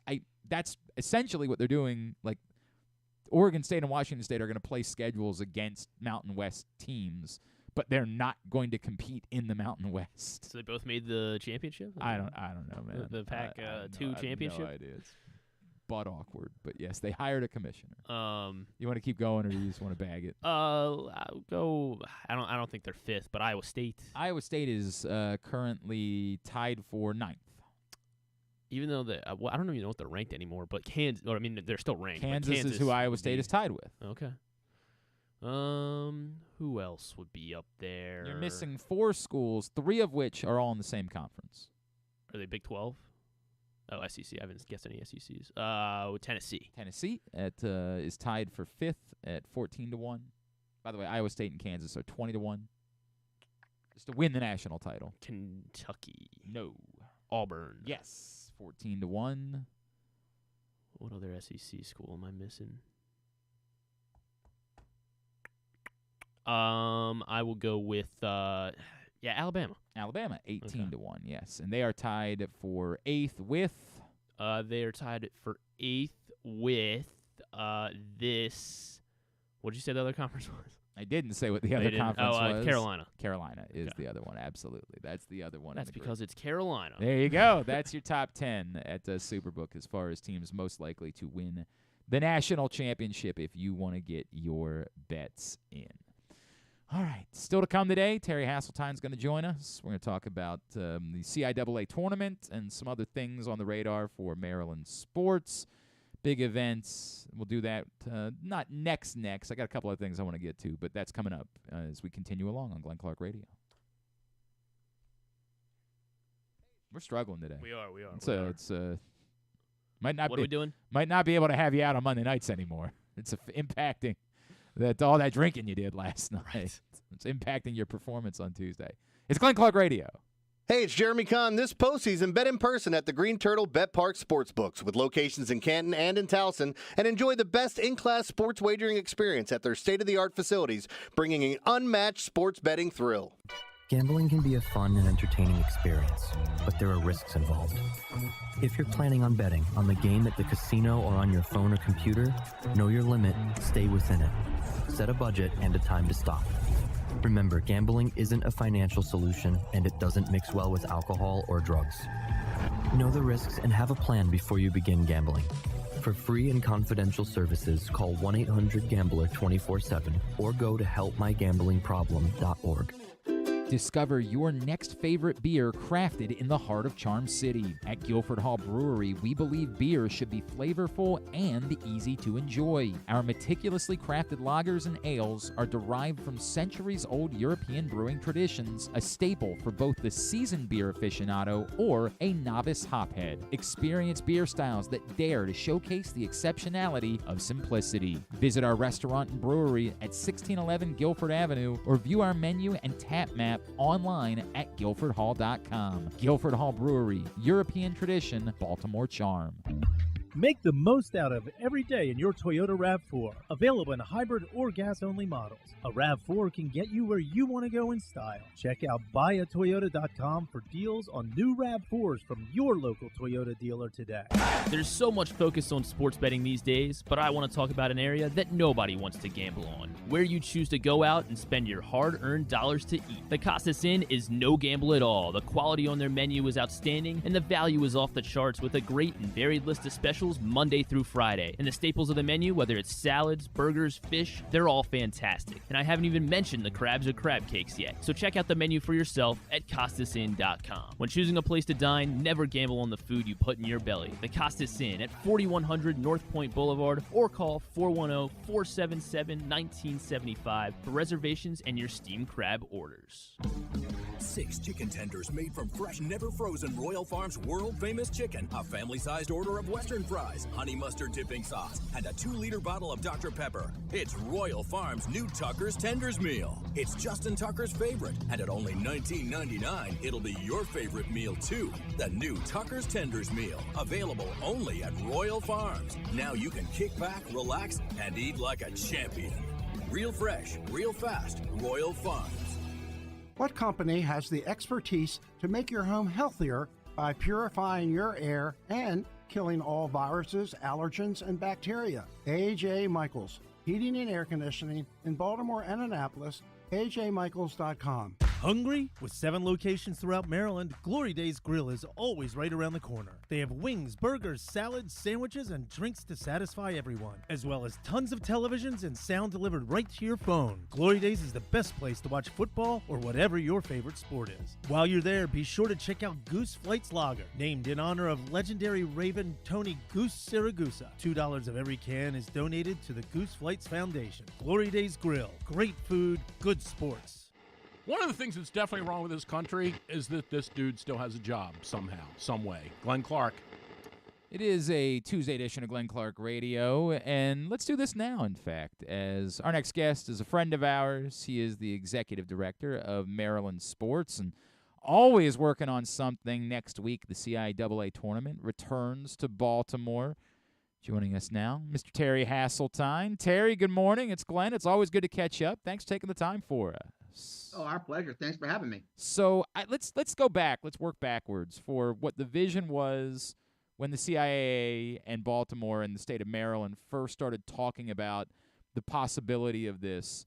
What was your thought process for the impact that this event could have for our region? And so far, what have been the results and how impactful has it been? Well, it's a loaded question with a lot of good stuff that can come out of it. So the CIAA was an opportunity that was brought forward by Al Hutchinson at Visit Baltimore, wanted to bring back, college basketball at a high level to the city of Baltimore. We knew that we wanted to tie in with a mission-driven type of event that could, hit multiple, opportunities for the city beyond just a game of basketball. And then, obviously when the opportunity came for us to explore, bringing the CIAA out of Charlotte to Baltimore, we created a robust team of folks that went down in front of the presidents of the CIAA and pitched why Baltimore would be a great destination for their basketball tournament, plus all their ancillary activities that do everything from job fairs to engaging our youth community and the like. So we knew that this was a tremendous opportunity to bring, great basketball to the city of Baltimore, but more importantly, to bring a community connector event to the city of Baltimore, as I mentioned, above and beyond just a game of basketball. And so with the leadership of Al, Dr. Bro at Bowie State, and several others, we made the pitch.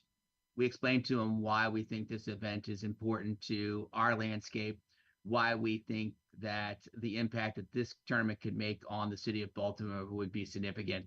Not just fiscal impact. I mean, that's great stuff. But we were going to be able to connect to underserved communities. We were going to be able to enrich scholarship opportunities for residents of Maryland and the like to HBCU institutions, and just drive a bigger, stronger narrative for the city of Baltimore above and beyond the game of basketball. So this event is huge for the city of Baltimore. It's huge for the state of Maryland, and we are excited at Maryland Sports to be a principal partner in bringing this thing to life here in the city next week. I know you said it goes beyond financials, but is there anything you can tell us financially, just for someone who's still – because I do still think, Terry, and I'm sure you deal with – there are people that are sports fans that are like, it's a Division II basketball tournament because they don't know the cultural impact of the CIAA tournament. It is you're talking about an event that's generating over $29+ million on our economy because it's a week long of basketball at CFG Arena.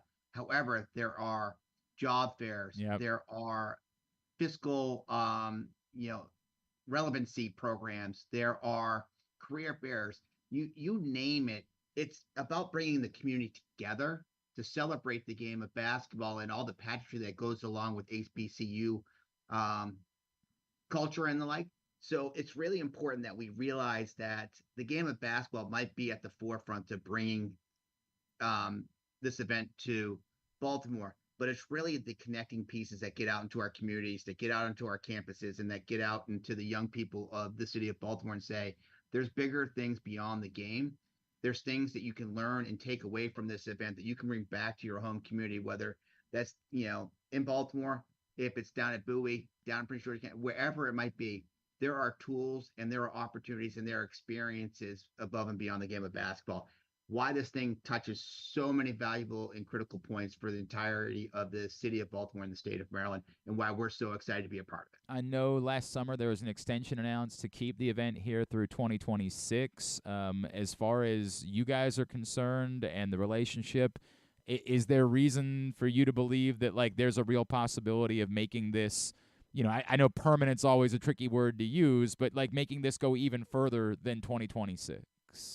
Well, our goal is obviously we're working in concert with the commissioner and the council of presidents in taking, those steps necessary.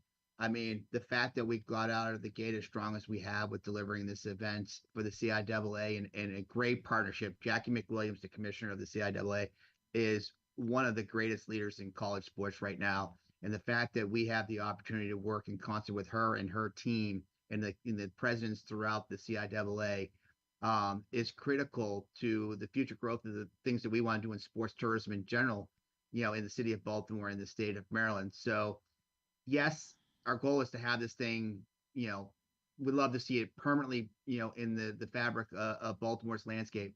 But we also have to realize that we're dealing with an organization that has a responsibility to its institutions, has responsibilities to the up and coming generations that are going to be students on these college campuses. And therefore, taking these, extensions in the way that they're coming is important because it does allow us to plan ahead. However, it doesn't, lock either party into a commitment that, due to circumstances we might not be able to control, where there has to be adjustments. So I feel very positive that the event's going to be here for a long time. The question is what's the definition of a long time? Sure. And we will figure that out in the coming years. But Maryland Sports is committed to the CIAA, committed to visit Baltimore, the city of Baltimore, and the state of Maryland, delivering a world-class event for the city. I want to talk about some of the other things that are coming up, but if I could first, Terry Hasseltine, Executive Director of Maryland Sports. we're about at the 1-year mark of the unveiling of the new CFG Bank Arena. And to this point, the CIAA Tournament is the only major sporting event that we've seen. And that's not, to be clear, I know that was not the point of the arena. The arena, as Frank Remish told us, it's a concert venue. It's a show venue. And there have been like sports adjacent things like Monster Jam and professional wrestling, things like that. But I do know that in talking to you and talking to Frank and talking to the mayor, that there was the hope for there to at least be an occasional one-off sporting event. Is there still reason to believe that those types of events could be coming? The possibility of like the NCAA, is that still in the pipeline or in the thought process for the building? Oh, most certainly. I mean, constantly looking at opportunities that we can bring to the city of Baltimore through sports tourism and sports events. CFG Arena is obviously going to be an integral part of a lot of those conversations. It's a matter of where the best fit is for the event that we're looking at. How does the arena play a role in that aspect? And sometimes the arena might be a supporting aspect to a sporting event. For example, we might do the primary aspect of an event in the convention center because we need multiple courts or multiple surfaces of play. However, having the arena available to add an enhancement like a concert or something else to add onto it. So our goal is always, how do we best package opportunities? How do we best bring them together so that we can make sure that all venues and all opportunities are available and pursued in a given event? Will there be a one-up sporting event in CFG Arena beyond the CIAA in the future? Yes. But as you alluded to, Glenn, I mean, it's a tremendous concert venue, and it sets up perfectly to be a concert venue. But the square footage on that floor can be maximized for future sporting events. And we look forward to working with our partners across the city to identify those events that make sense for CFG Arena. All right.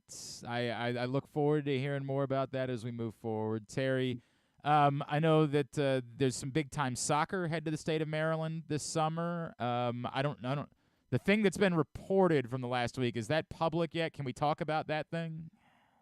What's that? The Argentina thing? It's definitely, moving forward, here in the state of Maryland. Are you talking about the event, the Copa Lead-In event? Yes, correct. Yes. The Copa Lead-In event and the like at FedEx. Yep. That's so we know, I know that it was official about the US playing a match, but then obviously when you're talking about the idea of Leo Messi playing in the state of Maryland, that's a pretty freaking big deal. Like, my kids are already starting to hammer me about that and the possibility of doing that. And as much as we would all like for that to be in Baltimore, for you and your job and what it is that you do, I know it doesn't matter. It's in the state of Maryland. That's the important part for you. Yes, whenever we have the opportunity to support our partners across the entire state, obviously we have, uniqueness. We have two, NFL stadiums in the state of Maryland that both, are pursuing, great opportunities. Both, clubs do a tremendous job in securing event opportunities for their prospective facilities. Our job is here to support them and provide resources when and where available. We're always excited whenever we can see big time, soccer coming to the state of Maryland, but when it's all said and done, the teams, do a lion's share of that effort with our support behind the scenes. So we're excited to support the Commanders in this effort and look forward to the role that they'll need us to play. There was another report that was floating around. I realize I'm asking you about things I don't know how much you can talk about, Terry, but there was another report floating around this weekend about perhaps like another major sporting event a few years down the road that we've been waiting for a long time here in Baltimore. Anything you could tell us about the possibility of the Major League Baseball All-Star Game returning to Baltimore? Well, I know, now that some things have transacted, in the Baltimore area with the ownership of the club and the like, I know that there is a large interest and a huge interest, actually huge interest by leadership and Maryland sports, along with others, to look at bringing the All-Star Game to the state of Maryland and to Oriole Park and Camden Yards. You'll have to stay tuned because obviously that's a discussion that's going to start anew because of, some new direction and some new leadership within the organization that has to be the principal in that effort. So stay tuned. I think you'll hear more about that in the coming months as a lot of this stuff starts to stabilize. All right. I want to know everything right now. That's my problem, Terry. Like, I want to get all the information, but we are certainly excited about the possibility. So let's focus on what is, like, what we know, what's not speculative, what's not, what the biggest dates to you moving forward here in 2024, the most important things to be on the radar of a sports fan here in the state of Maryland. Give me a few of those. Well, obviously next week, the CIAA basketball tournament, coming to the city of Baltimore and CFG Arena. Obviously this spring, the return of the Preakness and the Preakness Stakes happening at Pimlico. And, obviously the long-term discussion of where that stands in the future of horse racing, in the state of Maryland long-term. We have there's too many youth and amateur soccer, lacrosse, basketball tournaments to talk about between now and the fall. You have the Maryland Cycling Classic returning over Labor Day weekend over the streets of Baltimore County and Baltimore City, followed by the Maryland 5-Star in October up in Cecil County at Fair Hill. And then the Governor's Challenge, which is the largest high school basketball tournament in the country, over in Wycomico County, and, great group there that puts that event on each year. So there's just so many events in the state of Maryland's calendar that are both high profile, but really at the crux of it, and Glenn, I've shared this with you before, is that youth and amateur sports market that is week in and week out driving the economy for the state of Maryland through sports tourism. You're talking about heads and beds, food and belly, gas and cars, credit card and cash counters and butts and seats through the youth and amateur sports market, and why the Michael Aaron Bush Fund that we created is so critical to making sure that we're getting our piece of that proverbial pie, for the state of Maryland in, strong competition against the states like Florida, Texas, and California, New York, and others. We compete very intensely in that space, and we make sure that Maryland has that piece of the pie. So youth and amateur sports, and you add on some major international soccer matches, you add on these other high profile events, and you got a recipe that means that Maryland's, capturing its economic share of these events. No question. And look, Army Navy, I know, is back in Maryland this year too, which is obviously a very Army big Navy deal. at FedEx this year, and then at M&T Bank the following year. Yep, correct. But what you just said, it really, and I get it. I think there are people that don't understand why it would be like, why is it such a big deal to bring a kid's bike race? I don't understand. And because what you don't understand is what they're doing is they're bringing their entire families with them.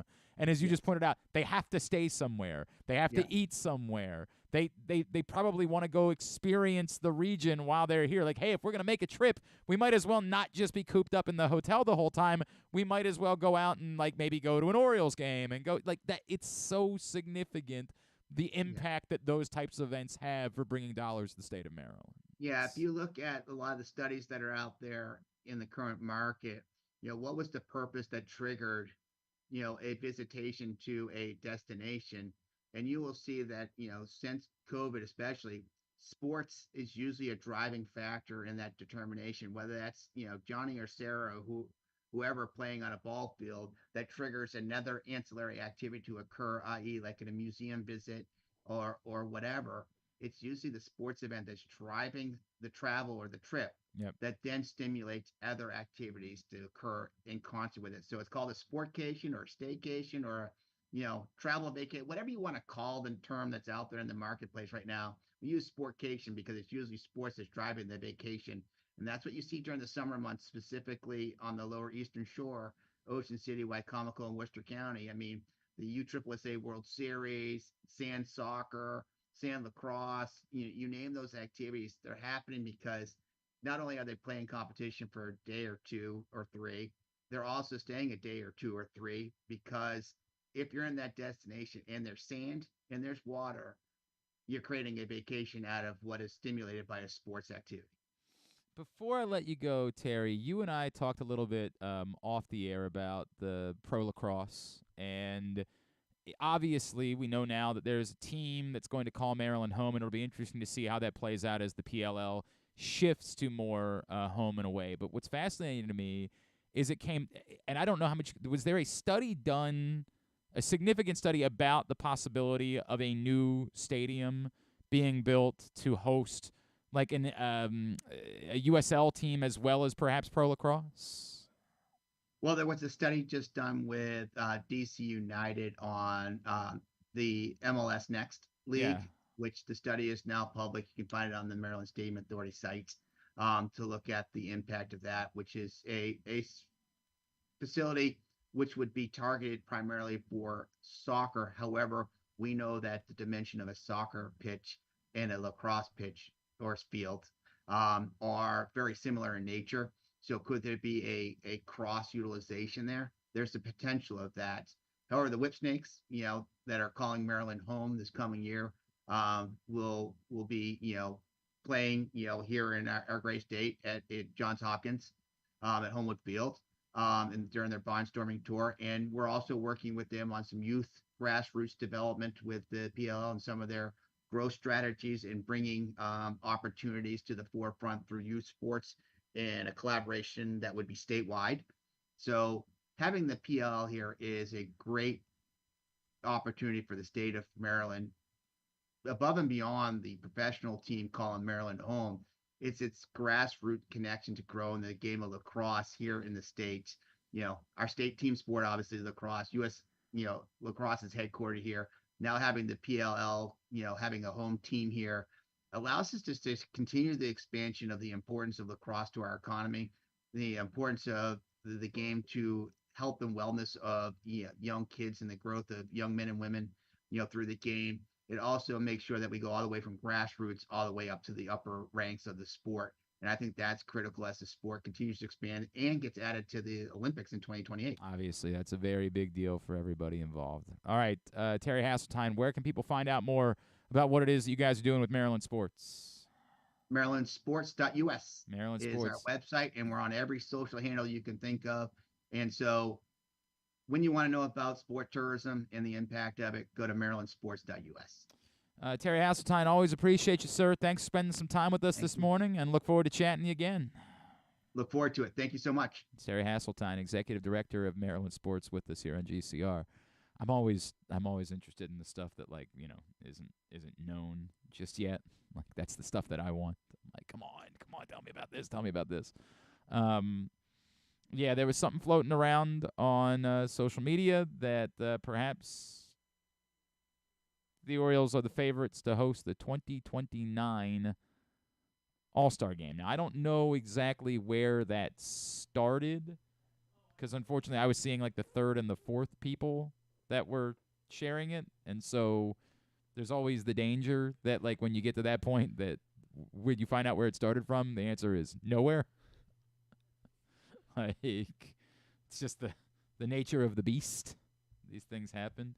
Bob Nightingale. No, he's definitely somebody that has information. So usually, that's not yes, according to a recent report from MLB insider Bob Nightingale, the Orioles are the favorites to host the 2029 event. Now, why 2029?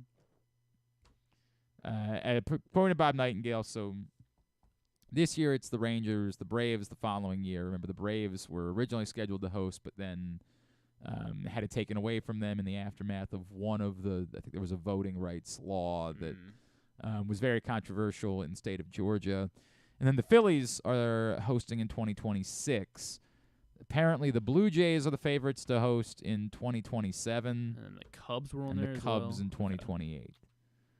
So I don't know if that's just the plans were already in. Like, essentially, Major League Baseball said, change owners, we'll give you an all-star game. But the plans are already in motion for the Blue Jays in 2027, so there was just no path to do it any quicker. Not sure. I just don't know is all I can tell you. I don't know, but that's according to Bob Nightingale. Orioles the favorites to host the 2029 MLB All-Star Game, and look, it's not going to be for me. You guys know how I feel about All-Star Games. It's not for me. But I get it, and, I touched it in 93. In 93, I didn't go to the game. We went to the Fan Fest that they hosted at the Convention Center, which was electric. I mean, it was awesome. And I think my kids would be into it. I don't really know. Like, the prices will be extraordinary. I just can't imagine choosing to pay that much for that event.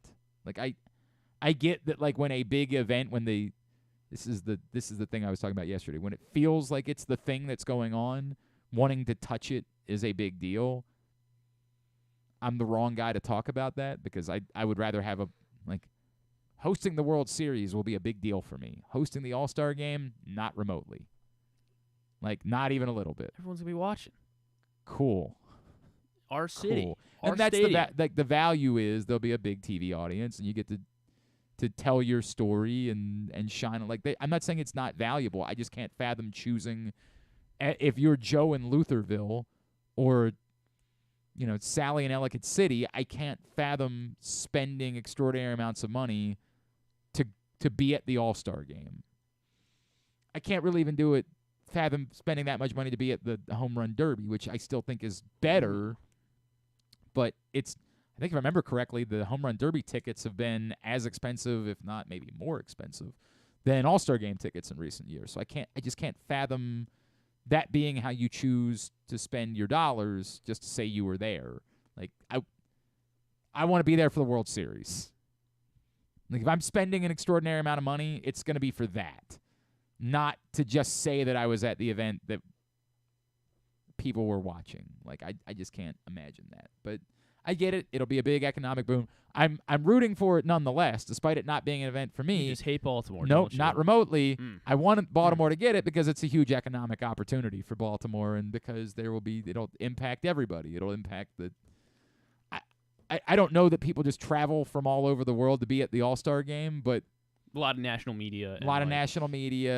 And the players themselves, like, they're going to go to restaurants and they're going to tip people, and like, having more wealthy people descend upon Baltimore is good for our economy. You can't hide from that. The celebrities that come in for the stupid softball game that That's what I want to go to, actually. And I say celebrities. That is what I want. The celebrities. Bad Bunny, like, if he's... Yeah, sure. What do you mean? He is. He's legitimate, but I don't know if he's going to keep playing in the thing every year. So what, we get the Futures game? Yes, you would have the Futures game, the Home Run Derby. The Futures game would be the thing that, like, maybe that's more reasonably priced, and so that could be the way that didn't exist in '93. So that could be the thing that allows, like, a more average person in Baltimore to touch All-Star Game weekend. And the draft would be there, because the draft is now in the same city as the. So where would be the ideal place to host the draft? The arena or in the like that? Well, would they be did it cool in L.A. at L.A. Live, right? They did it. They wanted to have a cool sort of, like, loungy, view. yeah. Well, I think it was more about, like, the way that it popped on television. Right. So in that way, somebody would say, like, maybe Fort McHenry would be the cool thing that would pop on television. The aquarium, somewhere. I don't know about that. But the harbor in general, right. like, if in fact, I don't know what the timing is for the new harbor place. Right. And when that would come into fruition, but, like, if it timed out that it was around the same time, doing it right there at Harbor Place or right there on the pavilion area in the corner would be interesting. Wouldn't be the end of the. It like, would be to do it in Camden Yards. You get the warehouse in the background, like that. It's a good view. But I think you want to show. Show more. I think the opportunity to show more of the city is significant. We talked about this before. If the Baltimore ever hosted the NFL draft, where do you do it? I guess on the water is the answer. Like, the answer is you try to do it like that. That's the view that people like. So you try to do it like maybe where that welcome area is near Harbor Place. I don't know. Besides the one big building that the new Harbor Place will have, I don't know what the rest of the Harbor Place area is going to look like after these renovations. But I would say that the water would be a priority for trying to have that in the camera shot for an event like this. But yeah, you would host the Futures game, the draft, Home Run Derby, the stupid celebrity thing, and the stupid All-Star game. Like, that's and there's a convention that comes along with it. Like, they will, like there was in '93. They still do I don't know if they still call it Fan Fest, but whatever they call it, they still do that.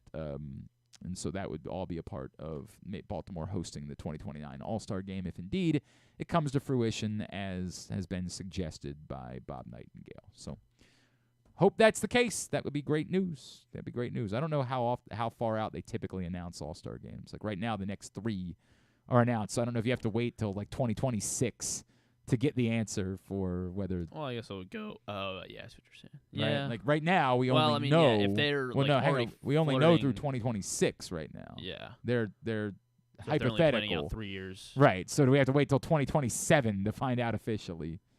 I assume the 2026 was announced last year. So I don't know. I don't know what the plan is for that. All right. We are winding down on a Tuesday edition of GCR. Griffin, it's always a good time to be at Live Casino and Hotel. Yes, it is because of Sports and Social at Live Casino and Hotel Maryland. It features an on-site FanDuel location and is your ultimate spot to watch the best sports going on. March Madness coming up. That'll be the place to be using their massive 100-foot media wall. So order up your favorite game day bites. Take a sip from the signature crushes and extensive beer selections, all just steps away from the FanDuel Sportsbook. So watch, wager, and win at Sports and Social at Live Casino and Hotel Maryland. At Arundel Mills, must be 21. Please play responsibly. For help, visit mdgamblinghelp.org or call 1-800-GAMBLER. Really quickly, a reminder that tomorrow is the day that the new print issue of Pressbox will hit newsstands. Orioles theme on the cover as we look towards the start of the 2024 season. What do you? We may have a copy. Oh, do we already have Yeah. it? Do we? Well, yeah, if we got it, go grab it. Yeah, I don't know if we. You're telling me this is like Donald Trump. This is the first. It's the first I've heard this. You're telling me this now for the first time. I know nothing about this. What is he saying in there? Well, I know that, but he said Thursday. I was told tomorrow. Tomorrow. All right, thank you. I had this right the entire time. This is what it's going to look like tomorrow. As I said when I started the promo, tomorrow the new print issue of Pressbox will be available. And there, the promise of spring on the cover, you find a number of key Orioles going into the season. Cedric Mullins, Anthony Santander, Gunnar Henderson, and Adley Rutschman. The story, and it's sort of a bigger feature inside about the totality of everything going on. The new ownership, the addition of Corbin Burns, all of those things featured in this cover story, cover feature, whatever it is that you want to call it, that covers a whole lot of that. Todd Karpovich diving into many of the elements of the excitement of the 2024 Orioles. So, again, go check that out. Starting tomorrow, it'll be available at your neighborhood Royal Farms and the hundreds of locations around town where you find Pressbox. And you'll be able to pick it up on newsstands throughout the course of the week or read it all at PressBoxOnline.com. Tidbit is brought to you today by Toyota. If you think you know high school basketball, then you prove it. Put your mouth where your mouth is. I don't know the way that it's. I don't think you have to pay, so I can't say put your money where your mouth is. But you know what I mean. You got your opportunity to go prove how much it is that you know about basketball, high school basketball right now, by playing the Pick'em game at CountySportsZone.com. Pick the winners, earn points to see where you stand on the leaderboard. CountySportsZone.com is presented by your local Toyota dealer. All right, well, since we're talking about Alabama basketball, in their last 2 games... Not really talking about Alabama basketball. Yeah, we did a quick Alabama segment. No, we didn't. It came up for half a second. In their last 2 games, the Alabama basketball team has made at least 18 threes and 18 two-point field goals in consecutive conference games.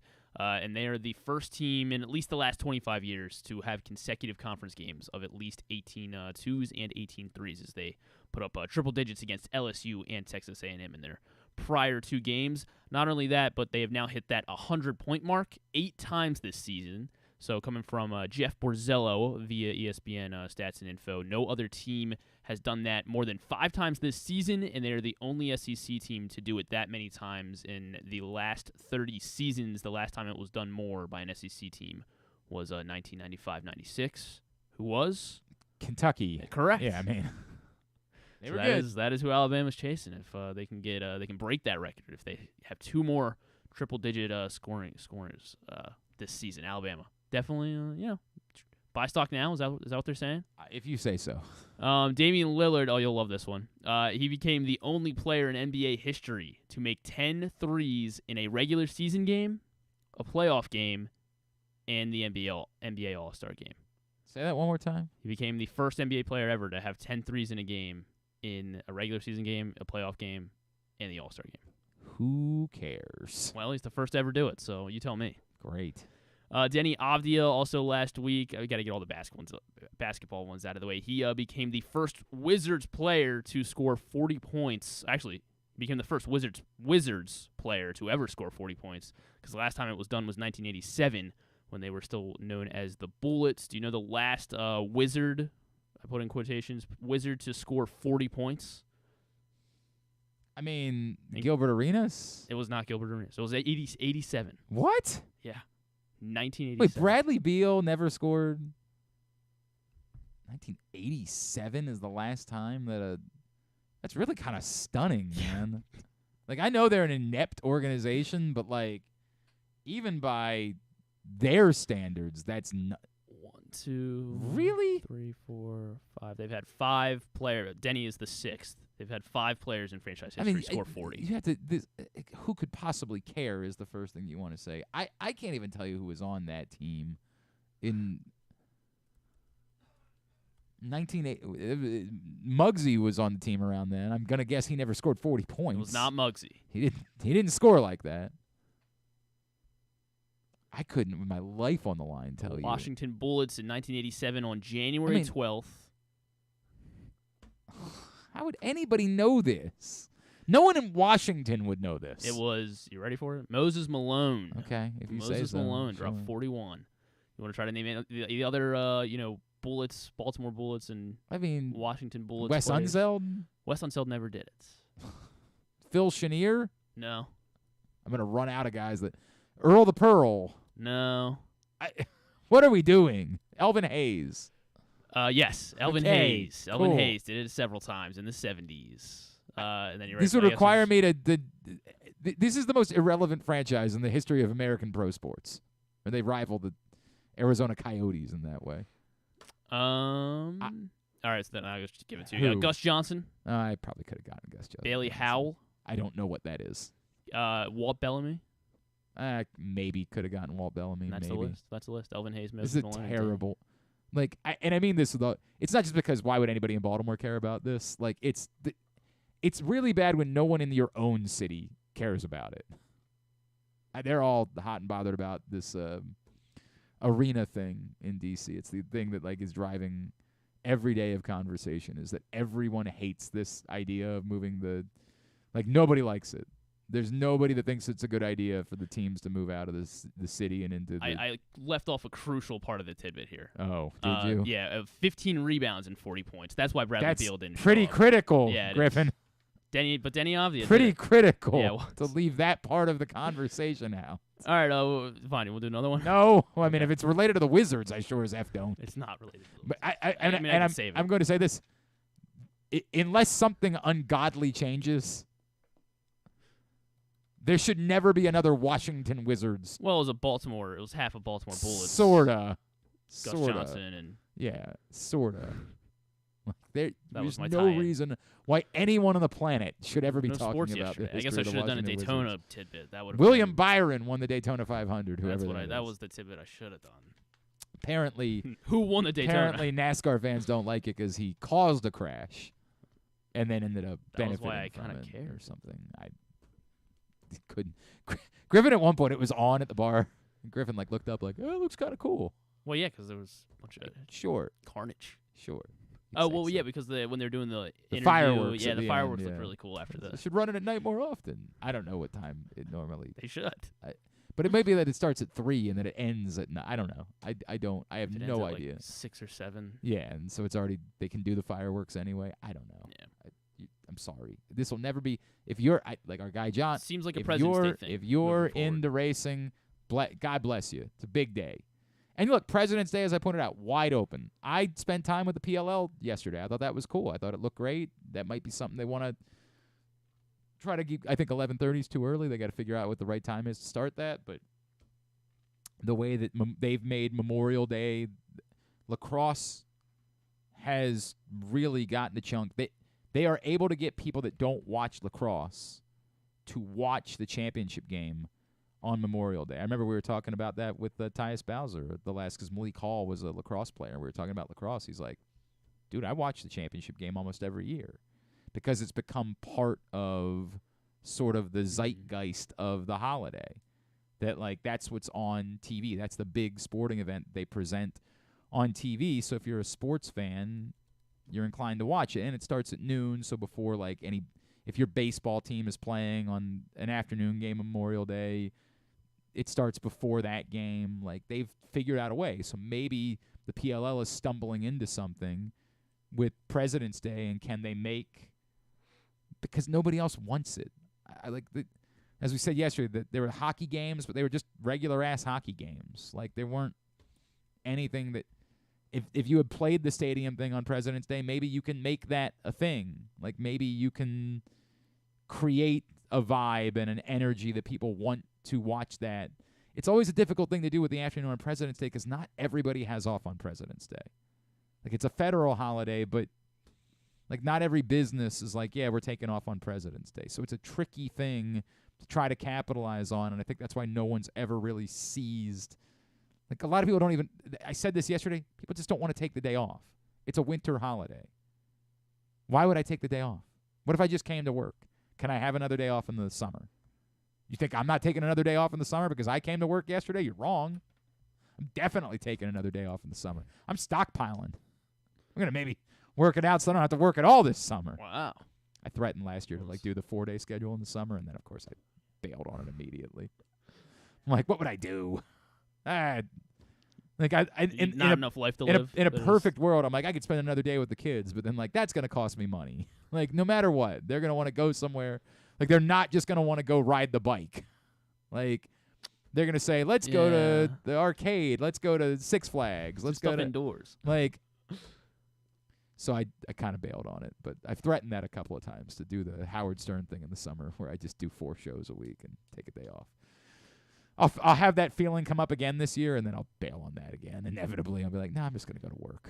I'm not someone who's good at not going to work. Like, I was always you need to feel useful. Whenever, like, it really is like I'm supposed to be doing something today. Like, it's almost like I'm still in school, and I feel like the truant officer is going to come after me.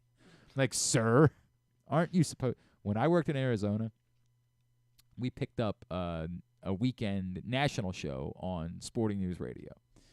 So we were doing our show every day, and then we were going to add on Saturdays and Sundays on Sporting News Radio. So the decision that was made, because there were 3 of us on the show, is that each of us would get 1 day off during the week. And so we were all like, okay, that's cool. Like, that works out since we got to work both days on the weekend. Like, we get 1 day off during the week. It's totally off. And then you get to that 1 day, and everybody else is at work. Like, you can't go plan something with your boys. You can't be like, well, hey, I've got off on Tuesday. You want to go? Like, let's go out for go crazy on Monday night. Like, it just doesn't work that way. And, like, they were still doing the show, so they were still asking me questions. I'm like, this is pointless. I might as well just go to work. So I've never been good at it. I've never been good at taking a day off work. It's just not in my nature. Unless it's, a day like Labor Day, Memorial Day, the 4th, those days where everybody else is off and there's things to do. And everybody's like, let's go to the pool, let's go to the beach, things like that. Like these President's Day, it's very difficult. I don't know what I just did there. I was trying to save my tidbit. Name the 3 bullets that scored 40 points the most. No. Well, you named a couple of them already. Wes Unseld? No, not Wes Unseld. Earl the Pearl? Earl the Pearl has done it the most. Great. 10 40-point games. Phil Chenier? Phil Chenier, he only did it once. Okay. I'm out. Walt Bellamy? Sure, and Gus Johnson? There you go. All right. Top 3. That was Baltimore Bullets. That was a thing we did. Tubular brought to you by Goose Flights, available in cans at the Green Turtle Bet Park Sportsbook in Canton. as well as Alonzo's on Cold Spring Lane in Roland Park, also at all of the Glory Days grills in the state of Maryland.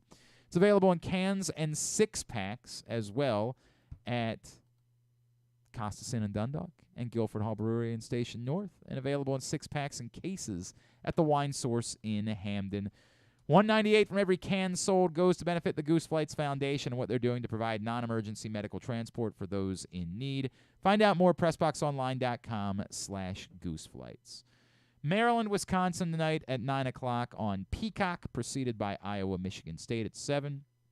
Maryland baseball hosts Mount St. Mary's today at 4. Big Ten Network Plus for that, so unfortunately not going to be for me. I like Maryland baseball a lot. I would watch more, but just can't get me to subscribe to Big Ten Network Plus.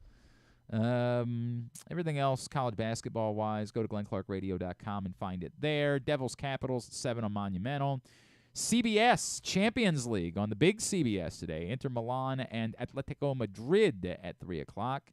Champions League on Paramount Plus. PSV Eindhoven and Borussia Dortmund at 3. Also on Paramount Plus tonight, the Women's Gold Cup gets underway. U.S. takes on Dominican Republic at 10:15. If you don't have Paramount Plus, there's a Spanish broadcast on ESPN Plus. USA, big soccer day. USA Man City and Brentford at 2:30, and WWE NXT tonight at 8 on the USA Network as well. Non-sports? Not really. ABC is having all their network shows, season premieres. Will Trent, the rookie, and it's sad, but it's the final season of The Good Doctor. Oh, he's a good doctor. He is a good doctor. That's what Kyle would say. Say. Whenever Kyle would read what was coming up on Tubular, it's good doctor. He's a good doctor. It's not bad. Couldn't tell you anything at all about Paul that Giamatti and Jenny Slate will be on Jimmy Kimmel. What are they plugging? I think the Oscars and. He's nominated. But Giamatti's right? in The Holdovers.